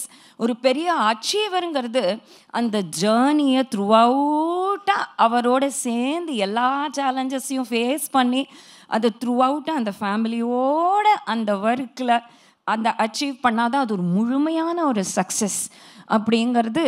அதுதான் உண்மையான அழகு. அழகு மனித நேயமா, அழகு கலையின் தரிசனமா, அழகு வானத்தை தொடுறதா, அல்லது அழகு பாரம்பரியமா அப்படின்னு ஒவ்வொருத்தர் அழகை பற்றி பேசும்போது இதுக்கெல்லாம் காமன் த்ரெட்டாக எனக்கு கொடுக்கப்பட்டிருக்கிற இந்த தலைப்பு ஆன்மாவின் தேடலே அழகு. இந்த எல்லாமே ஆன்மாங்கிற பேஸ். பாரதியார் கவிதை ஞாபகம் வருது. சரஸ்வதி தேவி ஞானத்துக்கு நாலேஜுக்கு உண்டான தேவதை எங்கே இருக்கா? எல்லாருக்கும் தெரியும், வெள்ளை தாமரையில் உட்காண்டிருப்பான். அப்படி தான் ஆரம்பித்தார் பாரதியார். வெள்ளை தாமரை பூவில் இருப்பாள். அதுக்கப்புறம் மேலே தேட ஆரம்பித்தார். வீணை செய்யும் ஒலியில் இருப்பாள். தாமரை மேலே மட்டும் இல்லை, வீணையனுடைய ஒலியிலையும் சரஸ்வதி தான் இருக்கா. அப்புறம் மேலே தேடுறார். கொள்ளை இன்பம் குலவு கவிதை கூறு பாவலர் உளத்தில் இருப்பாள். கவிதை பாடுற அந்த பாரதியார் பாடுறார், என்னிடத்துலையும் சரஸ்வதி தான் இருக்கிறா. ஏன்னா கவிதை பாடுற அந்த கவித்துவத்திலையும் அவள் தான் சரஸ்வதி தான் இருக்கா. அதே மாதிரி அது என்னமோ ஒரு கவி பாடினாதான் ஓஹோ ஒரு போயமில் தான் சரஸ்வதி கட்டாட்சம் அப்படி ப்ரில்லியண்ட்டாக எம்எஸ் படிச்சுட்டா பிஹெச்டி படிச்சுட்டானா சரஸ்வதி கட்டாட்சம் இருக்குதுன்னு அர்த்தம் இல்லை. நீ நல்லா இருப்பா, நீ நல்லா இருப்ப, உனக்கு நல்லபடி கல்யாணம் ஆகும், நீ நல்ல ஃபேமிலியோடு இருப்ப அப்படின்னு கருணை வாசகத்தூள் பொருளாவாள். கருணை வாசகம். உலகமே நல்ல விதத்தில் போகணும், சொசைட்டி நல்லபடி இருக்கணும் அப்படின்னு ஒரு நல்ல கருணை வாசகத்தில் சரஸ்வதி இருக்கா. இன்னும் மேலே தேடிட்டு போகிறார். மாதர் தேங்குரல் பாட்டில் இருப்பாள். பாட்டில் இருக்கா. கலையின் தரிசனம் இசையில் கேட்டோம். அதற்கு முன்னாடி மக்கள் பேசும் மழலையில் உள்ளாய். மக்களுடைய மழலையிலையும் சரஸ்வதி. இது கடம் படம்னு உருட்டி அதோக்ஷஜன் திரையம்பக்கன்னு சொன்னாதான் சரஸ்வதி கட்டாட்சம்னு அர்த்தம் இல்லை. அது ஒரு கோவிந்தா கூட சொல்ல தெரியல, ஏழுமலையானுக்கு கோவிந்தான்னு அது குட்டி கையால் இப்படி அடித்தா கூட அது சரஸ்வதி கட்டாட்சம் தான் அப்படின்னு மக்கள் பேசும் மழலையில். அந்த மாதிரி கோதகன்ற தொழிலுடைய தாக்கி குலவு சித்திரம் கோபுரம் கோயில் ஈதனைத்தின் எழிலுடை உற்றாள் இன்பமே வடிவாகிட பெற்றாள். இப்படி எல்லாம் சித்திரம், அழகான பெயிண்டிங், ஸ்கல்ப்சர், கோபுரம், கோவில் எல்லாத்துலேயும் சரஸ்வதி இருக்கான்னு சொல்லிகிட்டே வந்தவர். தேடினேன், ஆனால் நான் வெளியில் தேடின வரைக்கும் எனக்கு புரியல. அப்புறம்தான் புரிஞ்சது. உள்ளதாம் பொருள் தேடி உணர்ந்தேன் ஓதும் வேதத்தில் உள் நின்றொளிர்வாய். வெளியில் தேடக்கூடாது. ஆன்மாவின் தேடல் அப்படிங்கிறது வெளியில் நம்ம கடவுளை தேடுற வரைக்கும் அவர் கடந்தும் இருக்கார், உள்ளேயும் இருக்காருங்கிறதுனால தானே கடவுள். வெளியில் தேடுற வரைக்கும் அழகை வெளியில் தேடி தேடி தேடி இது அழகா அது அழகா இல்லை, ஆனந்தம், சௌக்கியம், ப்ளஷர், கம்ஃபர்ட். அங்கே சிவசங்கரி மேடம் அவர்கள் சொன்னால் எப்படி ஒரு மீனிங்ஃபுல் லைஃப்லேருந்து ஒரு கம்ஃபர்டபுள் லைஃபுக்கு யங்ஸ்டர்ஸ் சூஸ் பண்ணி அந்த பர்பஸே மாறிடுது. ஏன்னா அழகை நம்ம எங்கே தேடுறோன்னா ஒரு நெக்லஸ்லேயோ ஒரு புடவையிலையோ ஒரு அழகான ஒரு மூஞ்சியிலேயோ வெளியில் அகத்தின் அழகு முகத்தில் தெரியும் என்று தான் ஆரம்பித்தார்கள். அந்த மாதிரி அழகை வெளி அழகு இல்லை, அழகு உள்ளழகு. அப்போது வெளியில் அழகாக இருந்து உள்ள அழகாக இல்லைன்னா அந்த அழகை ரசிக்க முடியாது யாராலையுமே. பூத்தனை பாகவதத்தில் ரொம்ப அழகு பண்ணிட்டு தான் வந்தா, கம்பராமாயணத்தில் ஷூர்பனக்கா அழகு பண்ணிட்டு தான் வந்தா. அவளுடைய அழகு 5 நிமிடத்தில் புலப்பட்டுடுத்து. அது அழகியா அரக்கியா? பொதுவாக நம்ம சொல்கிறது உண்டு, பியூட்டின்னு சொல்கிறவா எல்லாருமே பாட்டின்னு ஆக வேண்டிய ஒரு காலம் எப்போவுமே உண்டு. அப்போது அழகுங்கிறது வெளியில் தேடுற வரைக்கும் நமக்கு கிடைக்கவே கிடைக்காது. அந்த ஆனந்தமோ அந்த சௌக்கியமோ அந்த அழகோ எங்கே இருக்கு அப்படின்னு பார்த்தா, உள்ளதாம் பொருள் தேடி உணர்ந்தேன். அது தேடுறதுல இல்லை, உணர்தல். நல்ல மனிதர்களுக்கு எதுவுமே அழகாக தான் தோணும். அருவருப்புன்னு எதையுமே தோணாது. கை கால் இல்லாதவனையோ ஒரு குருடனையோ அழகுந்தான் தோணும். ஏன்னா அவனுடைய குணம் பார்த்து, குணத்தை கல்யாணமே பேஸே குணத்தை பார்த்து கல்யாணம் பண்ணணுமே தவிர அழகை பார்த்தோ இல்லை அவனுடைய அறிவை பார்த்தோ. 2 PhD 2 MS இருக்கும், ஆனால் ஒரு ஒய்ஃபை எப்படி ட்ரீட் பண்ணோங்கிற அந்த அறிவு இருக்காது. அந்த பேருக்கு பின்னாடி 1000 டிகிரி இருக்கலாம், ஆனால் குணம். அதனால தான் ருக்மணி தேவியெல்லாம் பாகவதத்தில் சொல்லும்பொழுது, ஒரு பெரிய துவாரகாதீசன் அரண்மனை கட்டிட்டான் கிருஷ்ணனுங்கிறதுக்காக கல்யாணம் பண்ணிக்கணும்னு ஆசைப்படுறாளா அப்படின்னா இல்லை. வீக்ஷேகம் கதா கோபாலமூர்த்திம், மாடு மேய்க்கிற அந்த கண்ணன் தான் எனக்கு வேணும். ஏன்னா அந்த மாடு மேய்க்கிறவன் தான் யாருக்காவது ஒரு கஷ்டம்னா கூட மலையே தூக்கி காப்பாற்றுற கண்ணன் அப்படின்னு. இது ஏன் இப்போ நான் சொல்கிறேன்னா, கல்யாணம் அப்படிங்கிறது எந்த ஆதாரத்தில், எந்த ஜாதகம் பார்க்குறா, எல்லாம் பார்க்குறா, படித்தவனான்னு பார்க்குறா, அது யூஎஸில் இருக்கானா இல்லை இங்கே இருக்கானா, இல்லை எவ்வளோ வீடு இருக்குது, சொந்த வீடு இருக்கா, எல்லாம் 1000 கேட்குறோமே. அந்த காலத்தில் ஒன்று தான் கேட்போம், பையன் நல்ல பையனா, பொண்ணு நல்ல பொண்ணா, பொண்ணு நல்ல பொண்ணா, பையன் நல்ல பையனா. மீதி எல்லாம் அப்புறமே வந்துடும். அப்புறம் சம்பாதிச்சுக்கலாம், வீடு கட்டிக்கலாம், சேர்ந்து நல்லது நல்ல பண்பு அந்த ஆன்மாவின் தேடல் இருந்துருத்துனா நல்லவனா ஒரு ஸ்பிரிச்சுவல் க்ரோத். நம்ம எல்லாத்துக்கும் சாப்பாடு போடுறோம், கண்ணுக்கு சாப்பாடு போடுறோம், வாய்க்கு மட்டும் இல்லை. கண்ணு விதவிதமான காட்சி பார்க்கறது கண்ணுக்கு சாப்பாடு, காது விதவிதமாக வம்பெல்லாம் கேட்கறது காதுக்கு சாப்பாடு. அதெல்லாம் அது மாதிரி ஒவ்வொன்றுத்துக்கும் பஞ்ச இந்திரியங்கள்னு சொல்லுவோம் இல்லையா, 5 இந்திரியங்களுக்கும் சாப்பாடு போடுறோம். இந்த ஆன்மாவுக்கு சாப்பாடு போடுறோம். இந்த ஆன்மாவுக்கு சாப்பாடு போட்டால் எப்படி அந்த ஒரு விருட்சத்தில் ரூட்ஸில் தண்ணி விட்டால் தனித்தனியாக இலைக்கு தண்ணி விடுறது, இந்த தனித்தனியாக பிரான்ச்சுக்கு கிளைக்கு தண்ணி விடுறது, அப்புறம் தனித்தனியாக அந்த பழத்துக்கு தண்ணி விடுறது, அப்படி கிடையாது. ரூட்டில் தண்ணி விட்டால் தானாக அது பச்சை பசேர்னு நிறைய நல்ல பழமாக கொடுக்கும். அந்த மாதிரி ஆன்மாங்கிறது நமக்கு ரூட். அந்த ரூட்டுக்கு தண்ணி விட்டால் தானாக நல்ல சொசைட்டி, நல்ல குழந்தைகள், நல்ல பிரஜைகள், நல்ல எதிர்பார்ப்புகள், இந்த மனித நேயம், வானத்தை எட்டுறது, கலையின் தரிசனம், பாரம்பரியம் எல்லாம் சேர்ந்த குழந்தைகளாக நல்ல குழந்தைகளையே சூஸ் பண்ணக்கூடிய குழந்தைகள். அந்த டெசிஷன் கிளாரிட்டி, எனக்கு இதுதான் வேணும். ஒரு சில வருடங்களுக்கு முன்னாடி ஒரு 2 மாப்பிள்ளை ஆப்ஷன் இருந்தது ஒரு பொண்ணுக்கு. ஒரு அழகான நல்ல படித்த பண்புள்ள ஒரு மாப்பிள்ளை, சம்பளம் குறைச்சல். இன்னொருத்தர் ரொம்ப நிறையா சம்பளம், கோடியில் சம்பளம். இந்த 2 ஆப்ஷனில் இது வந்து ஒரு 5-6 இயர்ஸ் முன்னாடி நடந்த ஒரு சம்பவம். அப்போது அந்த அப்பா வந்து, நீ போய் பாரு, உனக்கு யார் பிடிச்சிருக்கோ நீ கல்யாணம் பண்ணு. ஒரு 30 இயர்ஸ்க்கு முன்னாடி இருந்ததுன்னா நம்ம என்ன சூஸ் பண்ணுவோம்? உங்களுக்கு என்ன வேணும், உங்களுக்கு என்ன எக்ஸ்பெக்டேஷன்ஸ், நீங்கள் நல்லவங்களா, நீங்கள் நல்ல எந்த பேட் ஹேபிட்ஸும் இல்லையா, இப்போது பெண்களையும் கேட்க வேண்டியிருக்கு, குடிப்பழக்கம் இல்லையா, இது நீங்கள் எல்லாம் நல்ல பெண்களாக இருக்கீங்களே, எல்லாரையும் கேட்க வேண்டியிருக்கு, இந்த சைடு அந்த சைடு. அந்த மாதிரி இல்லை, சில பேர் அப்படி இருந்தால் தான் வேணும்னே சொல்கிறாங்க, அதுவும் எனக்கு புரியறதில்ல. ஸோ அந்த பாரம்பரியம் கம்ப்ளீட்டாக மாறி போச்சு. இப்போது ப்ராபப்ளி இன்னும் இந்த America west is more Indianised and more Bharatiya then Bharata தேசம்னு சொல்ல வேண்டிய கட்டாயத்துக்கு தள்ளப்பட்டிருக்கு. அப்போது திரும்பியும் ஸ்ரீமதி அனிதா குப்புசுவாமி சொன்ன மாதிரி மறுபடியும் நம்ம பாரம்பரியத்தை திரும்பி கொண்டு வரத்துக்கு நிறைய பிரயத்தனப்படணும், முயற்சி பண்ணணும். இப்போ அந்த பொண்ணோட கதைக்கு வருவோம். அந்த பொண்ணு என்ன பண்ணிட்டு, நீ என்ன கிஃப்ட் கொண்டு வந்திருக்க, நீ என்ன கிஃப்ட் கொண்டு வந்திருக்க. அந்த கிஃப்ட் வந்து ரொம்ப பணக்காரனாக இருக்கிறவன் ஒரு வைர மோதிரத்தை கொண்டு வந்தான். சாமானிய பாரம்பரியத்தை பண்பை மதிக்கிறவன் ஒரு முழம் மல்லிப்பூ வாங்கின்னு வந்தான்.